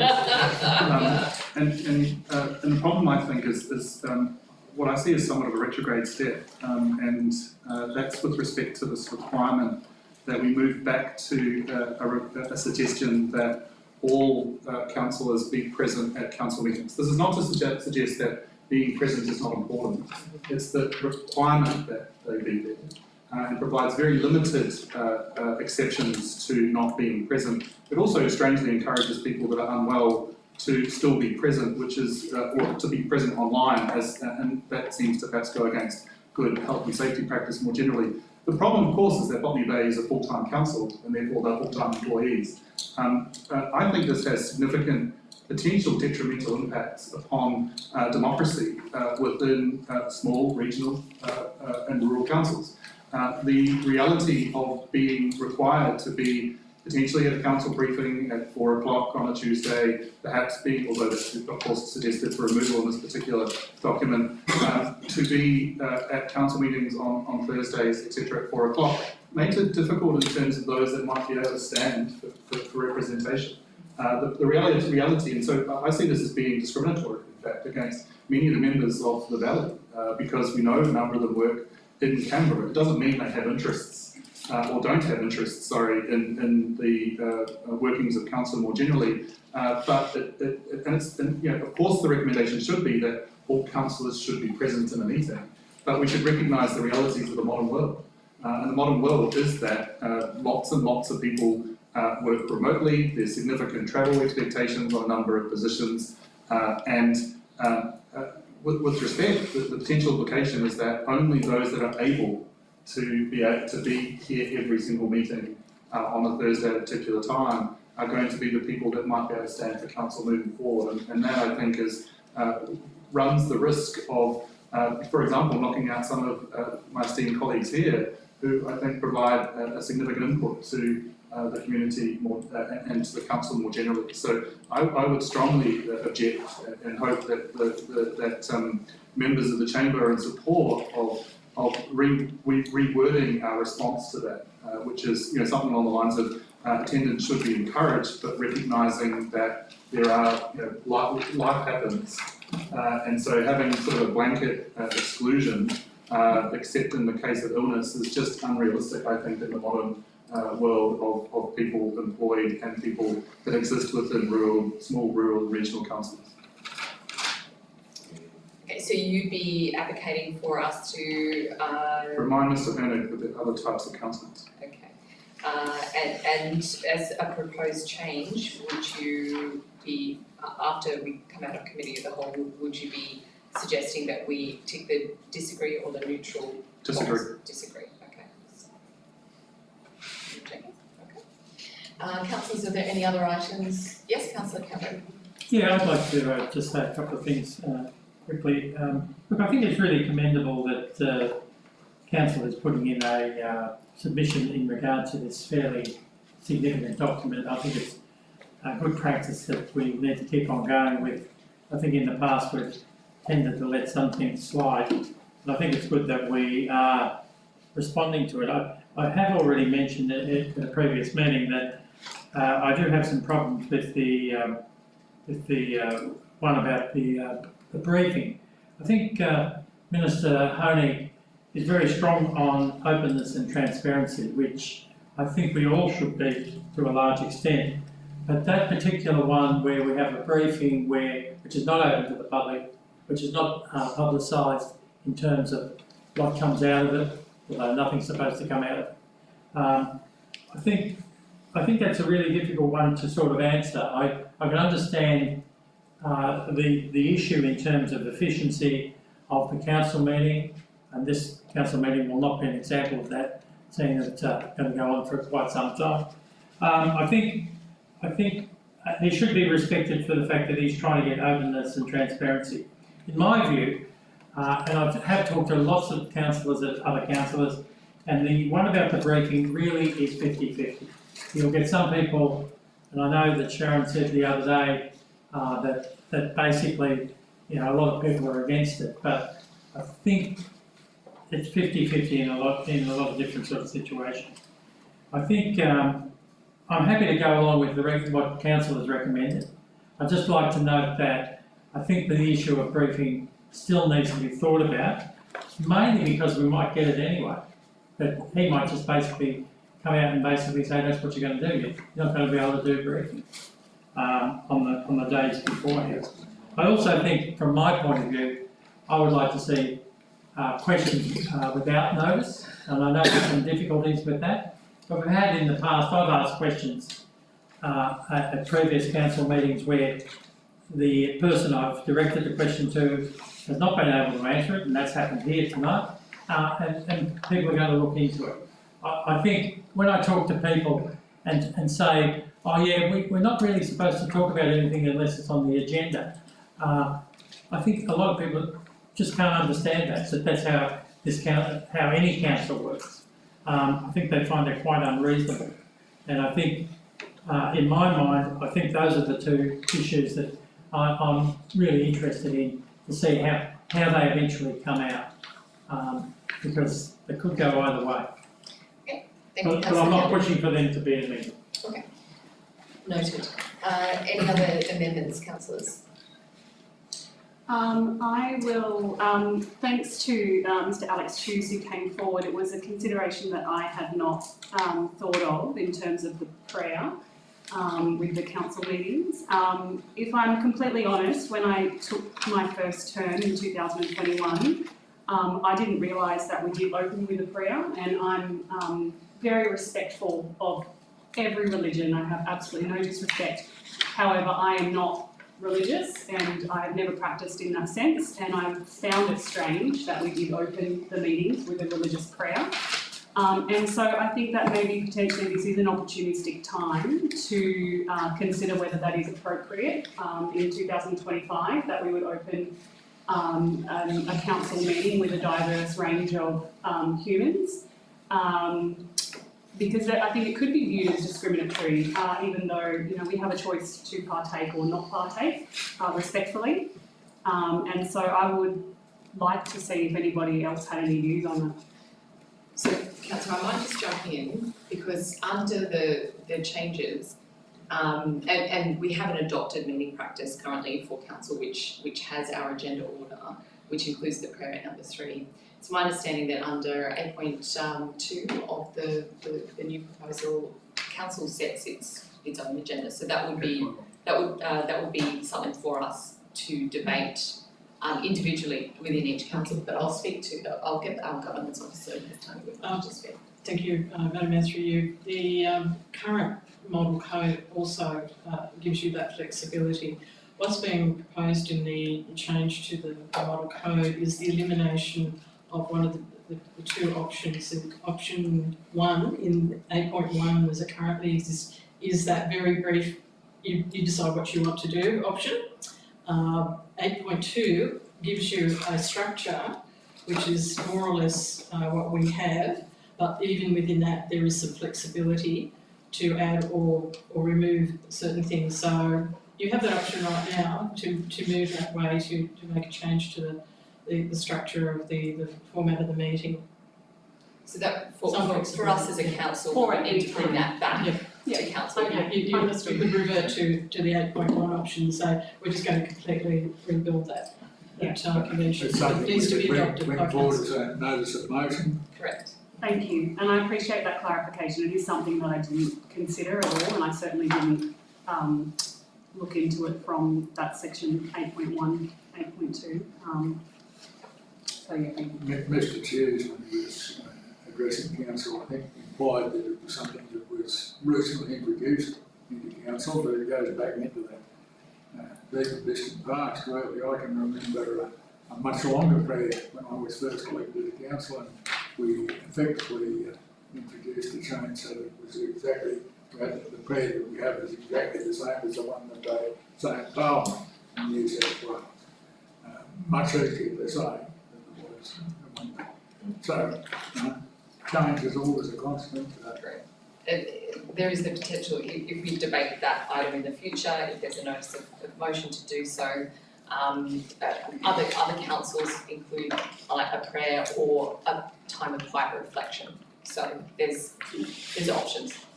Okay. Madam Mayor, if I may, I'd like to reinforce Councillor Butler's comments as well. I've had this discussion with Mr. Alex Dew specifically about that topic, and look, from my background, I grew up in a Christian family, I went to a Christian school, but I don't consider myself a Christian. But I'm very cognizant that the Christian faith is very strong within the Yass Valley. So I think it is important to acknowledge that. But in saying that, and I'm just looking at the statistics from the census in 2021, there are 6,984 people in the Yass Valley that do not align themselves with the religion. And we've got to be very cognizant of that. Clearly there are a lot of Catholics, a lot of Anglicans, a lot of Uniting Church members. We've got to be very cognizant of that. I'd be more comfortable, and obviously preempting potentially a debate and a notice of motion into the future, potentially a secular acknowledgement of faith, which is probably more appropriate, noting the current environment that we're in. Just to put You've seen what's happened in England and so on? No. How it's all falling apart because of certain religions that come in there and all this sort of stuff. It's a Christian-based country so far. It is, mate, but freedom of religion is protected by the Constitution. All right, I'm going to lift ourselves out of this one before we get too far in. This is where I'm going to put the wood under the wheels and get us out of that bog. So, councillors, are there any further suggested changes to the proposed changes of the model code of new practice for local councils? The only addition that I've raised previously is in relation to modes of address, and this is in 7.2 and 7.3. In 7.3 it refers to if the chairperson is not the mayor of a meeting, they may be referred to as Mr. Chairperson, Madam Chairperson, or Chair. I would like to see that replicated in 7.2, which is Mr. Mayor, Madam Mayor, or Mayor. I think that suggests an inclusive environment. Any other comments before we come out of committee of the whole? All right, can I have a mover and seconder to bring us out of committee of the whole? So moved, Councillor Cameron and Councillor McGrath. All those in favour? Yeah. That's unanimous. Okay, councillors, let's now look to our motion. With certain adjustments, I imagine. Councillor Carter, are you leading the charge? Yeah, Thank you. let me just get the original question.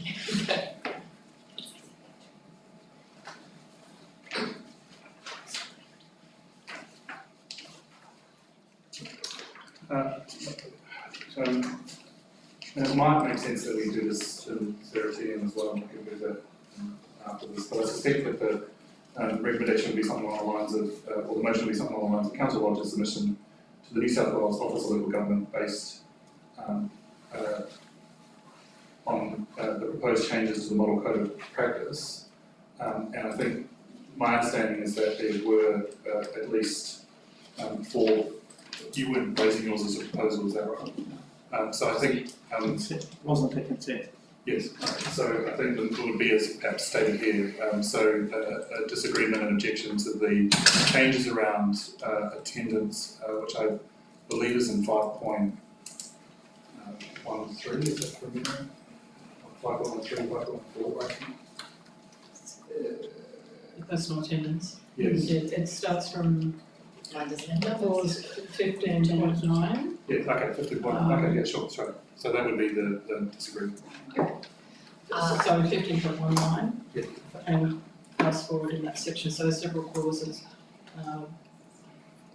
That's good. Councillor Carter, I'm going to take a punt and say we don't need to do it in Serotaim. My gut feeling is this might kick through to the keeper. So if you'd like to put your motion as stands, and do we have a seconder? Okay, Councillor Cameron. Debate. Councillor Carter, would you like to speak to the motion? Just to effectively reiterate what we were saying before, I think the potential impact of kind of retrograde step to require attendance at every single council meeting creates challenges for the reality of small regional rural councils. And I think we need to recognise the breadth of those that live in the Yass Valley and encourage all of them to consider standing for civic office more generally. So that I think is also reflected in the second suggestion around terms of address as well. We want to have the very best in Yass Valley represent Yass Valley. I'm delighted with the quality of this chamber. And if we move back to an absolute requirement that every single meeting is attended in person, there is a risk that we lose the opportunity for that kind of diversity within the chamber more generally. Thank you, Madam. Thank you, Councillor Carter. Councillor Rothwell.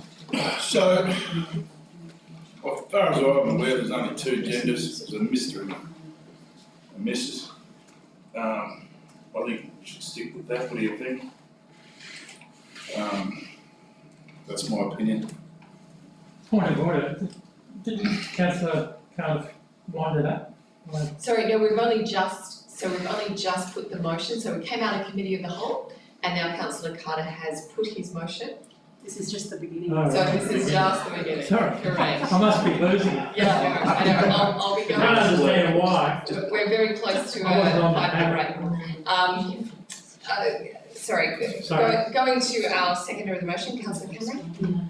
No, Ed, would you like to speak? no. Unusual, Adrian. Any further comments? Do we need to have just Mayor in there, or can we just have Mr. Mayor and Mrs. Madam Mayor? If someone turn around and call me Mayor Jones, I will answer them. Yeah. I'm not going to split hairs.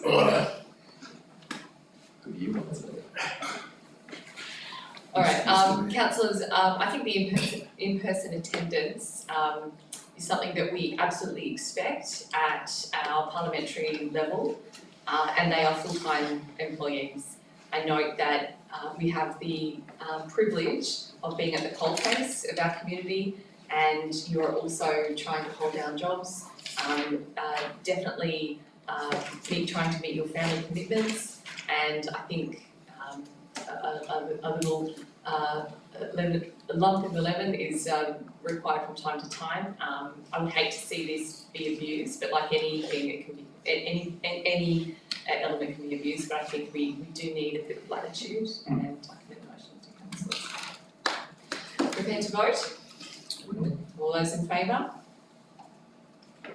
That's unanimous. Thank you.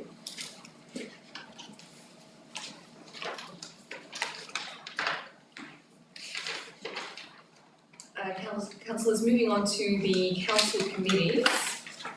We have a number of advisory committees that require councillor representatives to be appointed. The Crago Mill Precinct Project Committee needs to be remade as per the terms of reference, and we also need to nominate for the Yass Pool Redevelopment Project Committee one councillor.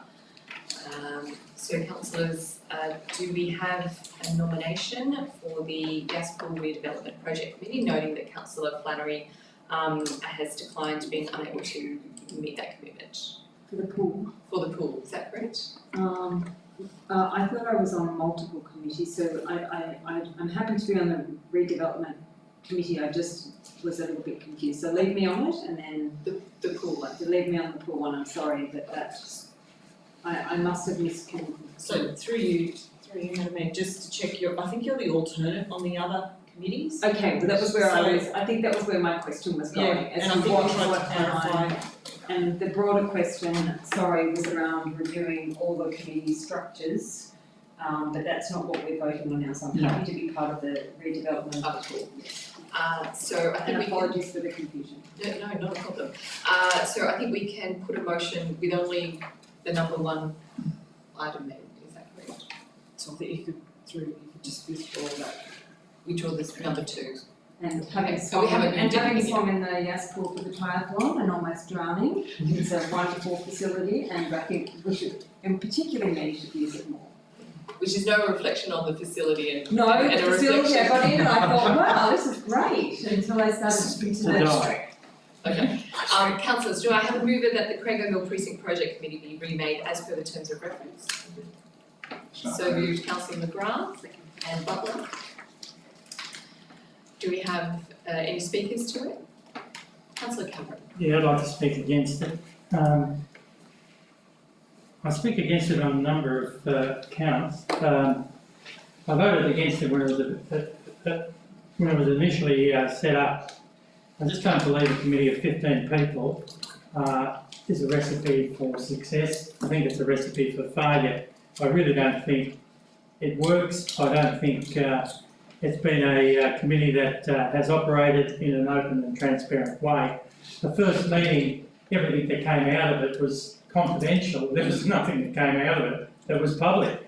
And I think, although that didn't happen for the other meetings, the other small number of meetings that occurred, I don't think much did come out of it. I just don't think it really has operated in the way that OLG is perhaps suggesting that we should operate. I don't think it was set up properly. Like basically, OLG is basically saying you need a project manager, steering committee, project team. Maybe we've got all of those, but I just don't think that committee, from my perspective, it was supposed to basically inform the council and inform the community of what was going on and what were the key things that were happening in terms of cost and in terms of decisions being made about changes, etc., etc. So I really don't think this committee, I think it really needs to be looked at more seriously. I don't think it functions well, and I don't think OLG is going to basically say, hey, this is a good way of looking at this particular issue. So I think we should try and go back to the OLG guidelines in regard to managing projects, not only Crago Mill, but anything else that comes up as well. Thank you. Thank you, Councillor Cameron. I might ask a question of our executive in terms of the terms of reference for this committee. We checked that we are meeting the guidelines for the major projects and the setup of this committee.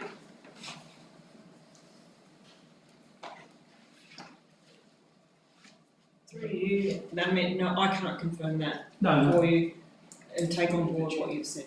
no, it's a question. Yeah, I can't, yeah. You can look into it, that's fine. Yes, is that okay? Yeah, absolutely. Look, councillors, I think there's an opportunity in the future to also plug in some engagement with our major stakeholders for this project, and certainly in terms of representation from the local Aboriginal, the Ottawa Local Aboriginal Land Council. Also our other major stakeholder in our grants, which is the Yass Valley Business Chamber. So at the moment we have the start-up of the Craigerville Precinct Project Committee, and I think that's something that we urgently need to do because it's expected to meet next month. So councillors, do we have any speakers for or against further? Okay. Councillors, let's put the motion then. All those in favour? All those against? Councillor Cameron against? Motion carried. Noting that Councillor Carter was out of the chamber. Yes, thank you. Yes. So that vote is 7-1. Thank you. Councillors, moving on to item 6.19, the Springfield Rural Fire Services Shed Payments Lane Murray Bateman and 1095 Spring Range Road, Spring Range. We have a recommendation that the CEO executes a deed of licence with the new owners for the continued use of Springfield Rural Fire Brigade Shed in the north, and the council undertakes an exempt subdivision for Spring Range Road there at Spring Range and accept the dedication of the proposed new lot to continue the use, management and maintenance of the existing fire shed for Springfield Rural Fire Brigade South. And that was lot 1 DP 12575, so 1257562 for this 195 Spring Range Road. Councillors, that's a recommendation. Do we have a motion? I'll move the recommendation. So moved. Councillor McGrath. I'll second. Whoa, Councillor Burgess, sorry. Too quick for me. Okay. Any speakers for? Okay. I think let's get it done. Councillors, all those in favour? Aye. That's unanimous. Councillors, I'd just like to note the advocacy of Deputy Captain Burgess in this matter. He's been a squeaky fire engine wheel to me and whipped me to bring this before you. So I thank Councillor, I thank Deputy Captain Burgess for his efforts in that field. Okay. All right, moving on. 6.20, the South East Tableland Strategic, in brackets, Regional Integrated Transport Plan, the final draft for December 2024. We have a recommendation before us that it not be supported in its current form, that TF New South Wales be provided with the concerns identified in the report by the 28th of March 2025, that state and federal government representatives be lobbied to stop the adoption of the plan of the final draft Southeastern Tableland Strategic Regional Integrated Transport Plan, that it be stopped for its adoption until the concerns identified have been addressed, and that council work with the CRJO to establish common concerns with the final draft Southeastern Tableland Strategic Regional Integrated Transport Plan to assist with lobbying for changes, and that 5, council work with the ACT Cross-Border Commissioner to assist with lobbying for changes. Councillors. So moved by Councillor Flannery and seconded by Councillor Carter. Councillor Flannery, you have the floor.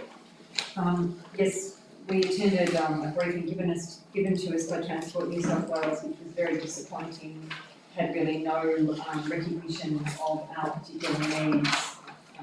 It was a bit of blame sharing from one part of state government to the other, and I fully recommend that we don't support the plan. It's very weak, it's detrimental to Yass, and it sees Yass as nothing more than a transport corridor that they're not wishing to fund.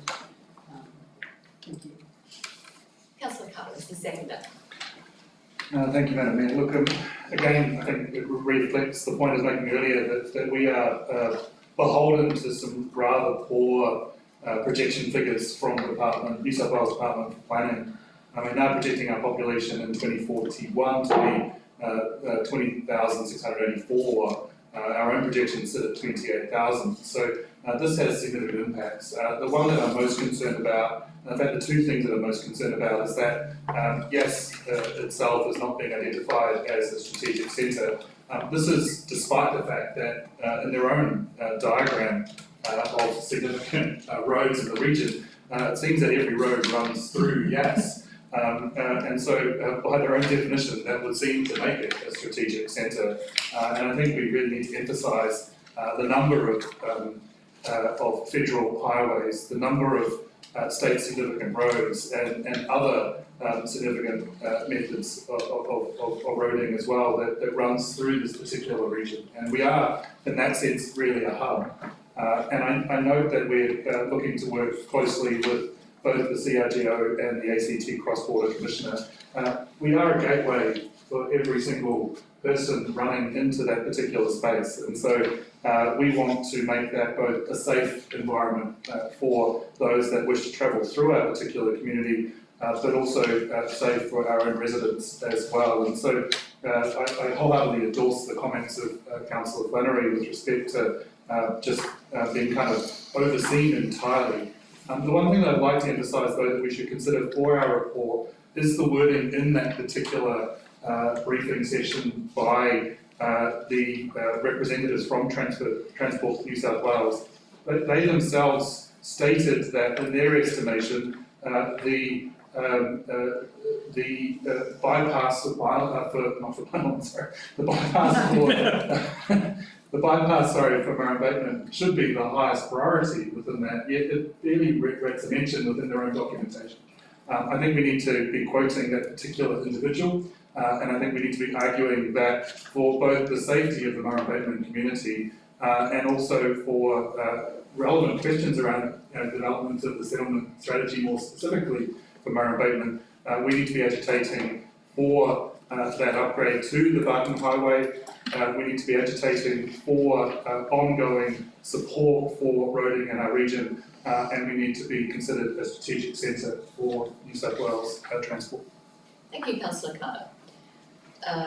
So we've had mover and seconder to speak. Do we have any speakers against? I can't imagine, but just checking. Okay, any further speakers for? Councillor Cameron. Yeah, I just would like to make a couple of quick comments. I'd like to point out that again, that it's great that we're putting in a submission that queries a report, particularly a report that's going to be a final report. I just want to point out that this was initially picked up by the Sustainability Advisory Committee, and there was some work done on that, and that was then presented to Council, and Council picked it up and then ran with it and put in that first submission. And I think this report lacks any attention to what we submitted initially, and I think that's deplorable. And I think it's great that we're still having a good shot and trying to get Yass on the map basically, and given due attention. Thank you. Councillor Macharia. Madam Mayor, just a couple of points. Clearly, we speak to a very captive audience here, and I'd be very surprised if anybody in this chamber doesn't support the developments or the duplication of the Barton Highway. We talk about lobbying efforts, and we talk about, essentially representing those needs and those sentiments to higher governments. We've had those discussions with individual candidates that have come in to brief us. And obviously I commend you on your question to the Honourable Michael McCormack of the Yass Valley Business Chamber, a question which he obviously answered in a very ambiguous manner, I feel. I think it would be very beneficial to this chamber and to the residents of the Yass Valley community to have a comprehensive effort when it comes to lobbying higher levels of government, in particular whoever it is that becomes our member for the Riverina, and through our state member, Ms Wendy Tuggan. Obviously that particular effort, because I know that I've had discussions with the Deputy Mayor when it comes to the implications of the Barton Highway, whether the duplication happens or not, but obviously there are current infrastructure projects that have an implication of what happens in that space. And we need to understand what is likely to happen, because if we don't, then we're pretty much just juggling way too many balls in that space. So I guess my point there being is it would be very beneficial to determine what a comprehensive and a concerted effort when it comes to lobbying. Who's going to do that? Whether we need to write a letter that you sign on our behalf and then send to either Premier or the local members or whoever it is that becomes the Transport Minister at New South Wales. Obviously, we know that's a little bit tumultuous at the moment, but I think that that particular commitment needs to be solidified. Thank you. Councillor Chari, just noting your comments, would you like to amend your motion for point 5, that council will work with the ACT Cross-Border Commissioner to include also state and federal members and engage with all relevant stakeholders? So that way we can engage with the business chamber, safety groups, with the NRMA, anyone who can lobby on our behalf. Absolutely, Madam Mayor, that's actually a fact. I'm more than happy to present that to the mover. I do believe that was Councillor Carter. So if we can do that, then we can actually start having those discussions with the particular interest groups, lobby agencies, so we can definitely go forward with that. Thank you. Yes. So as Councillor Flattery and Councillor Carter would you be amenable to the amendments that Councillor? I am very amenable. Okay, terrific. Sincere apologies. I'm not usually amenable, but today I'm amenable to. Thank you, Councillor Flattery. Put that down. So council work with parliamentary, very nice, stakeholders, parliamentary and relevant, that's even better, and relevant relevant stakeholders and peak bodies.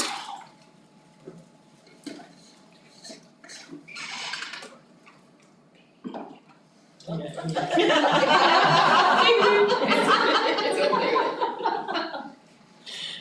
glad we don't take ourselves too seriously. I'm going to ask a follow-up. To assist with lobbying for changes, yes, sorry. Okay. I think this is to the Director of Infrastructure and Assets. In the presentation, freight was mentioned significantly as a key driver of this particular strategy document in many ways. Could you just explain the implications for us in terms of large trucks that might be moving through our area as part of this proposal?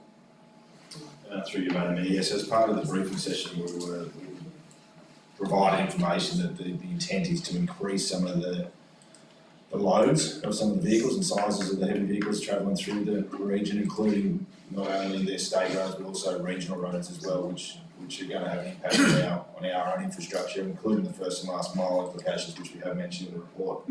That if these truck movements do continue to increase and the loads do continue to increase, that the improved network needs to come with that as well. The funding on the existing road network needs to be improved and increased. May I ask another question? Were you given information as to the size, the length of the trucks? Because in that report they talked about certain sizes.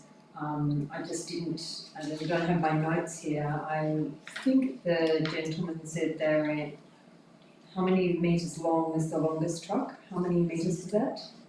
I sent around an image to all 60 metres, is that correct? Through Madam Mayor, that's what was mentioned in the brief, Yes, but 60 that's metres correct, is that's what I had in my notes, and I was too wondering if I was imagining that. And I also felt that it was a chicken and egg thing, that they were the proposal and their strategy was to allow the trucks and then say, oh, we have to then upgrade the roads. So it was really giving us the danger and then going, oh well, now you need to fix it. So I think the reference was to PBS 3 trucks, which is, I think the maximum is actually 46 metres from memory, which is not insignificant when you consider the size of an electric pool and have that going across an intersection. All right, councillors, do we have any further comments, debate? All right, let's put this motion. All those in favour? That's unanimous. Thank you, councillors. And can I just also note my thanks for Engineer Terry Cooper's work on this and anyone else that I didn't have vision of, but worked behind the scenes. Thank you.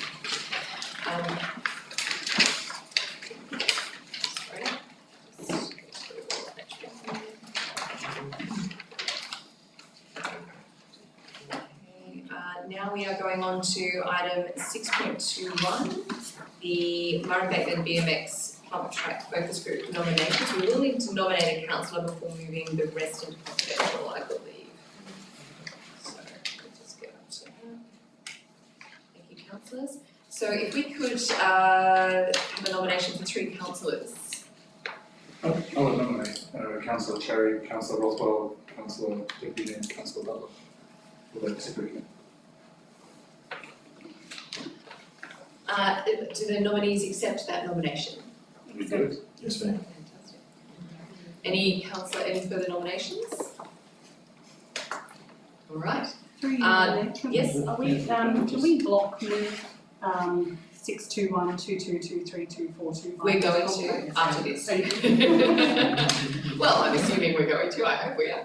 All right, so item 6.21.1 is what we have before us. Do we have any speakers for and against those nominations? Okay, in Serataeum, I'll disconnect one. So for that, yes, do we have a seconder? Sorry, I'm getting myself ahead. Okay, councillors Carter and Cameron, do you do the full motion or? Okay, let's just do the full motion. Okay, and we're also noting that this go into confidential. So now that we have that seconded, I'll just check if there's any comment from the community in going into confidential for that item. And that's a no. So I'll just put those to the vote if there's no debate. Any debate, councillors? Excellent, let's put it to the vote. All those in favour? So moved. So our 3 councillor representatives are councillors Chari, councillors Rothwell, councillors Butler, and that we're moving this item into confidential later on. All right, thank you, councillors.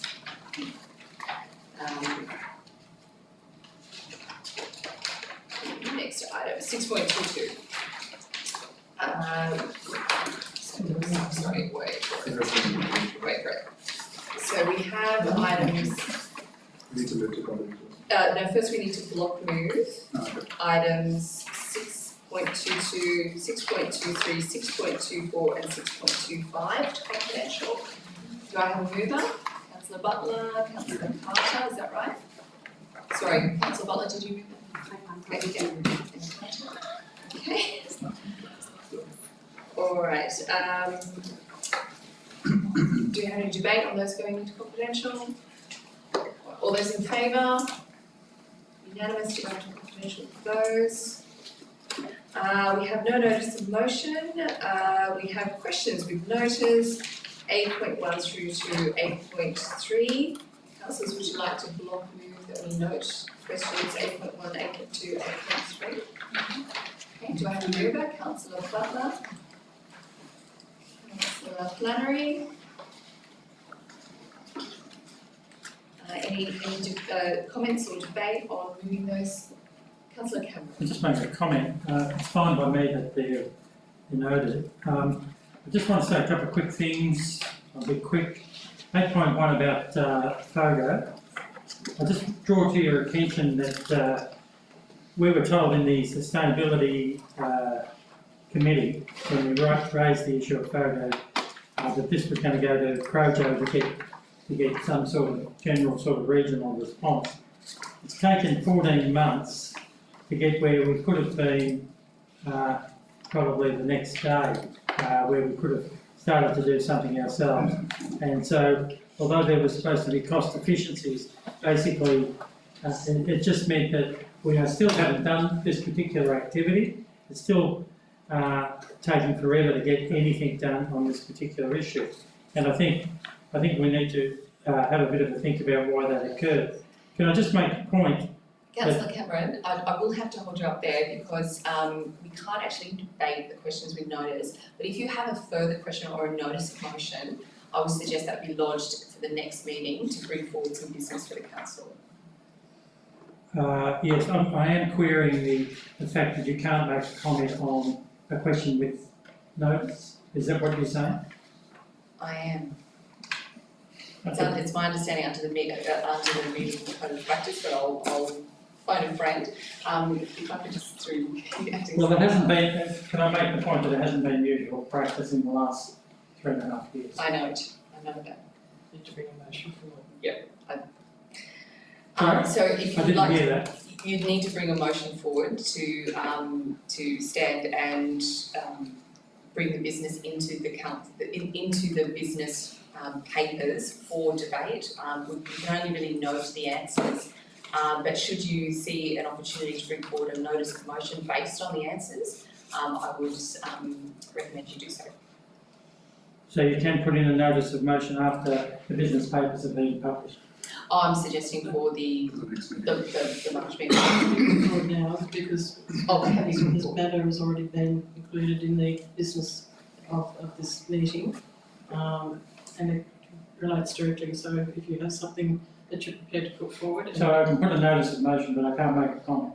No, what I'm saying is if you have a motion you would like to put forward in relation to this matter, you already have, this topic is already part of the business today of council, so you're not introducing a new topic, therefore it's permissible to move a motion if you so wish, and you can get a seconder. No. Okay. Okay, so we have the items to block move. We have a mover and a seconder.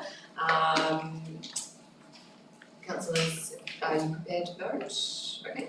Councillors, if we could vote in favour of moving in block, all those in favour? In favour? Favour in moving that your questions on notice be noted? No, what's the motion that's there at the moment? So we have we're moving that we note 8.1, 8.2, 8.3, which are the answers to your questions with notice. Okay, I'm just going to take that as a vote against. All those in favour?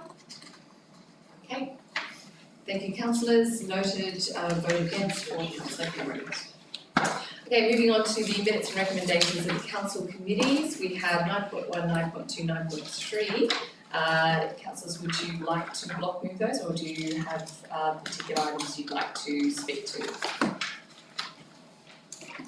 9.2. Yes. Okay, so 9.1 we'll go ahead with. Sorry, Councillor Rockwell, I just needed to know if I can block move. So 9.1, we have the minutes of the Canberra Region Joint Organisation. And I have a mover to note. Thank you, Councillor Flannery. And seconded, Councillor Burgess. And debate. Okay, councillors prepared to vote. All those in favour of noting? Councillor Cameron, is that a yes to No. note?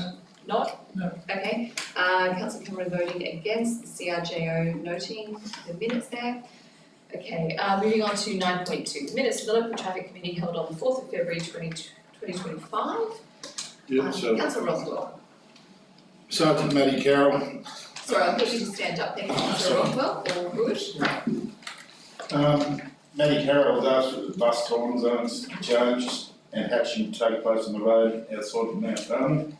The Golden buses arrive at different times to the normal school buses. There's been a couple of kids nearly hit there. So I've asked for that to be done ASAP, that's okay. Okay, is that something that is captured in the nothing that which requires expenditure or? It's just that someone's being ordered in our, Okay, so it's in-house. yeah, now Yep, okay. fellas can do the hatching on the road. It's like to tell people that, I don't know if that's. You passed it through, I mean, you passed it through the channels and we're working on it. Thanks. Terrific. Any further comments on? I assume that also means that there's engaged, like I'm supportive of the hatching being done, but. Oh, sorry, Councillor Flannery, if you could just stand up, it I'm adds to. supportive of the hatching being done, but I'm just saying how does that information get conveyed to the school, or is that a recommendation? What's the engagement there? I went there and met with the principal and the police Right, so in that meeting, so they're going to do some comms to the bus drivers, to the teachers? Yep. All been done. Councillors, I note that our Anzac Day preparations are taken care of, so thank you very much. Correct, and we've changed the giveaway signs at West Street, no one present, stop signs. Yeah, that's it. Councillors, any further comments? Alright, let's put it to the vote. All those in favour of noting the minutes of the traffic committee? I think that was unanimous, yes? Thank you.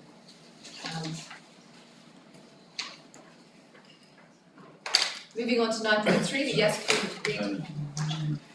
sorry, did I have Councillor Rothwell's move or not? Sorry, let's just make sure. Councillor Rothwell, Councillor Butler. And it was unanimous. So I'm definitely gonna move her in a second. Sorry, sometimes you gotta rewind the clock. Okay, thank you. Back to the future. Okay, up to 9.3, the Yass Pool Redevelopment Project Committee minutes, 3rd of February 25. We have recommendation to note. Thank you, Councillor Chari and Councillor Carter. Any speakers for the motion? Let me just speak briefly to this. Thanks to Councillor Cherry for taking on the chair role in this particular committee.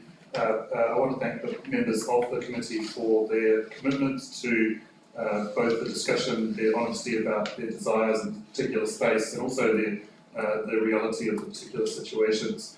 I suppose it's to note, first of all, that there are some problems with respect to water leakage within the existing 450 metre pool, and so it's important that there is some work done to particularly look after that particular problem, identify those issues, and so my thanks to the work of the Director for Infrastructure and Assets who is looking into that particular component. There was a lot of discussion around the desired size of an indoor heated pool. And there were some concerns about some of the decisions that were made in terms of seeking design options for a 4-lane pool. There was general support expressed in the meeting for looking for options with respect to a 6-lane pool. And so I think the idea is that we're looking forward to seeing whether or not that potential exists within the design parameters of a particular pool complex. And so I'm delighted with both the conversation and issues identified in relation to that. I want to make clear though, this is not a commitment to build that particular exercise, but what we saw as an idea was, for example, the swimming club had been incredibly successful at grant writing.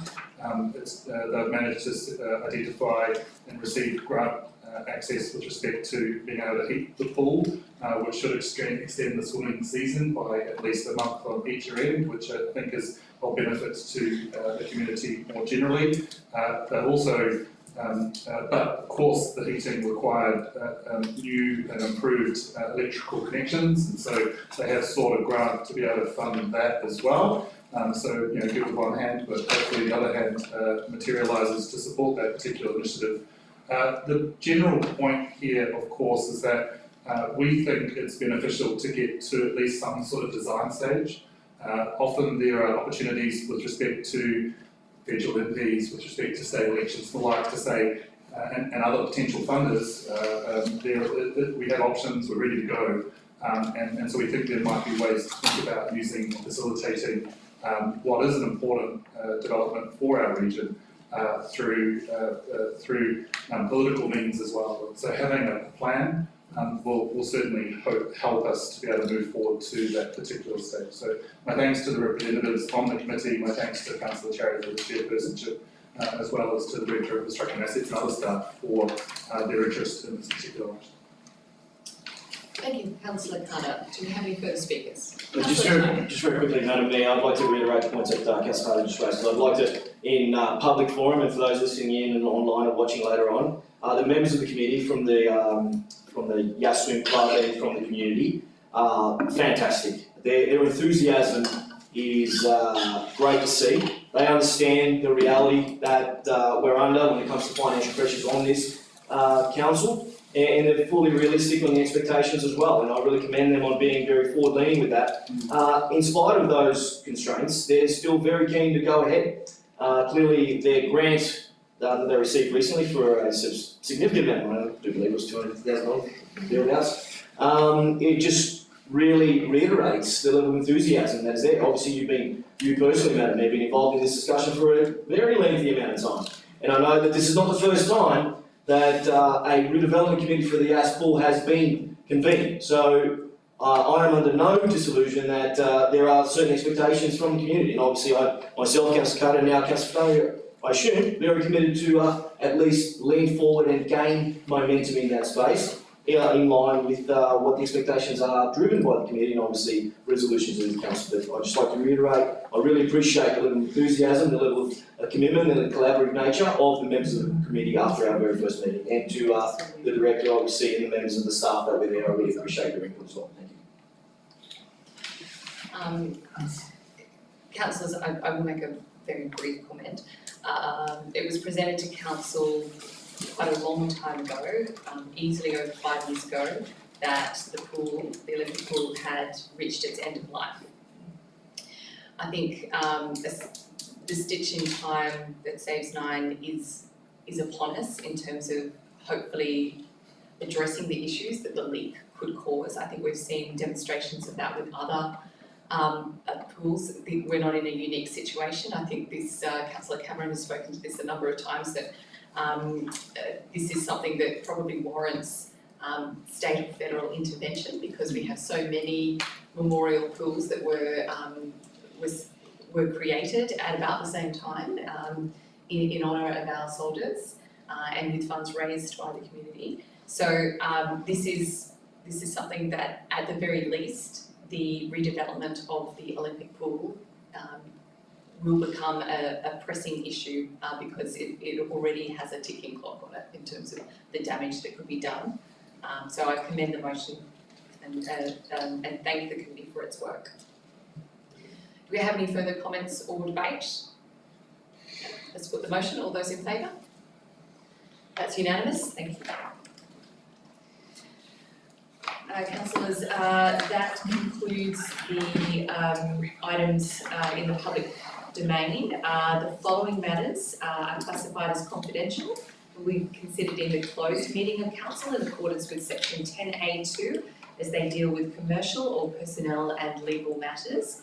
These include 10.1, the Murray Bateman BMX Pump Track Focus Group nominations, 10.2, the tender evaluation report for gravel supply and delivery 25 to 28, the tender evaluation report, Murray Bateman Road Safety Upgrades, the tender evaluation report for Yass Water Treatment Plant Upgrade preparations of, and the reference design and tender documents thereof, and the tender evaluation report for the minor works and trade services panel contract. Okay, councillors, do we have a motion? Yep, Councillor Butler. Okay, and a seconder? Sorry. His hand up. Sorry, Councillor Carter has his hand up. Okay. Well, you were at council, Mayor was looking this way. Sorry. All our hands were down. All right. So we have moving Councillor Butler, Councillor Carter, just having a bit of a brainstorm. So we're moving these in, moving into confidential. We've already moved them into confidential. We're moving us into confidential. Now that we have a mover and seconder, I'll just ask if there's any comment from the public gallery that about us moving into confidential. I think that would be. What do you think, Joe? That would be 0. All right. All those in favour of moving into confidential? That is unanimous, and we'll now end our live stream and we'll return with the results of our confidential items a little while later. How we doing?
Okay, councillors, we've now moved back into open council and I will read out the confidential items as resolved by council. So item 10.1 was the recommendation for the nominations for the Murray Bateman BMX Pump Track Focus Group. Council has resolved that the Recreation Ground Focus Group nomination to the Murray Bateman BMX Pump Track Focus Group be accepted, and that is Mr. Kim Williams. And that too, the following community nominations to the Murray Bateman BMX Pump Track Focus Group be accepted, and that is Mr. Tom Patton, Mr. Graham Scarth and Mr. Darren Simons. And 3, that if a community member declines a position, the focus group proceeds with a minimum of 3 community members comprising 1 from the Murray Bateman Recreation Ground Focus Group representative and 2 from the Murray Bateman community representatives. And noting that item 4 dealt with earlier, the councillors assigned to that committee is Councillor Roswell, Councillor Chari and Deputy Mayor Butler. Moving on to item 10.2. And that is the tender evaluation report, gravel supply and delivery for 25-28. Council resolved that the tender submitted by Bald Hill Quarry Pty Ltd for gravel supply and delivery for the 25-28 YVC.IA.40.2024, that should be 2025, be accepted for a total cost of $1,017,000 excluding GST.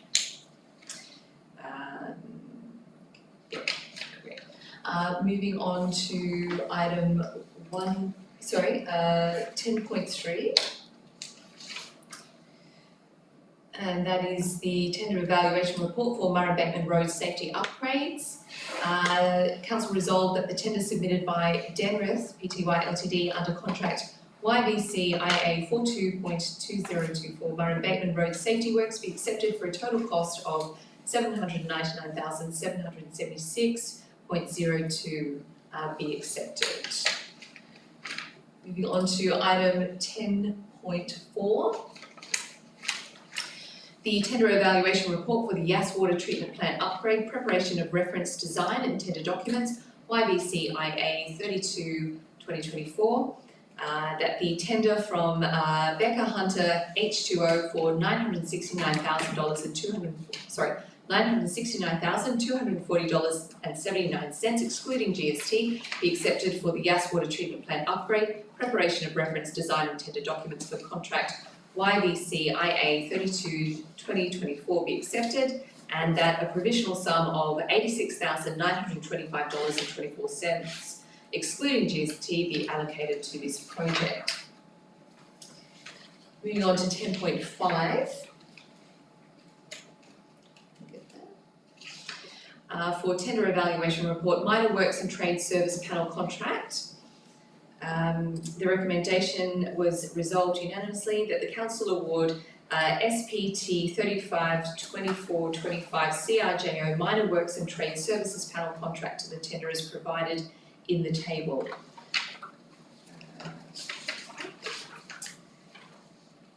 And moving on to a mayoral minute.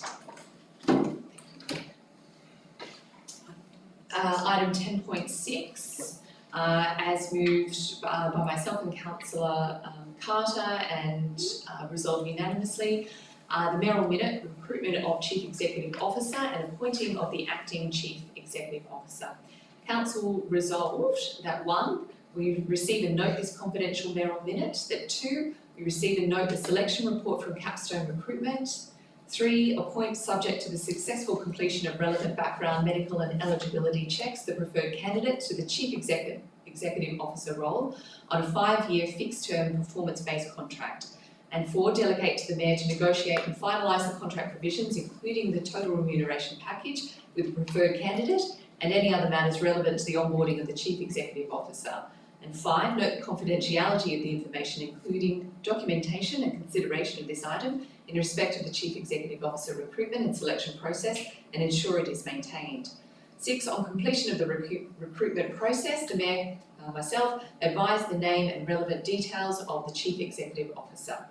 7, appoint the Director of Planning and Environment to continue to act in the position of Chief Executive Officer until the commencement of the new Chief Executive Officer or until further resolution of Council, and delegate to the Acting Chief Executive Officer all the functions, delegations and sub-delegations given to the Chief Executive Officer by the Council. And then 8, Council thanks the Acting Chief Executive Officer for her continued efforts and dedication in leading the organisation since late November 2024. 9, Council thanks all candidates for their time and effort in being part of the recruitment process, in particular those shortlisted candidates who spent significant effort on their presentations. And that 10, Council thanks the selection panel for their concerted efforts and undertaking the process in an expeditious manner. And that was carried unanimously. Councillors, that concludes our council meeting. I thank you for your attendance and I thank all those watching on the live stream.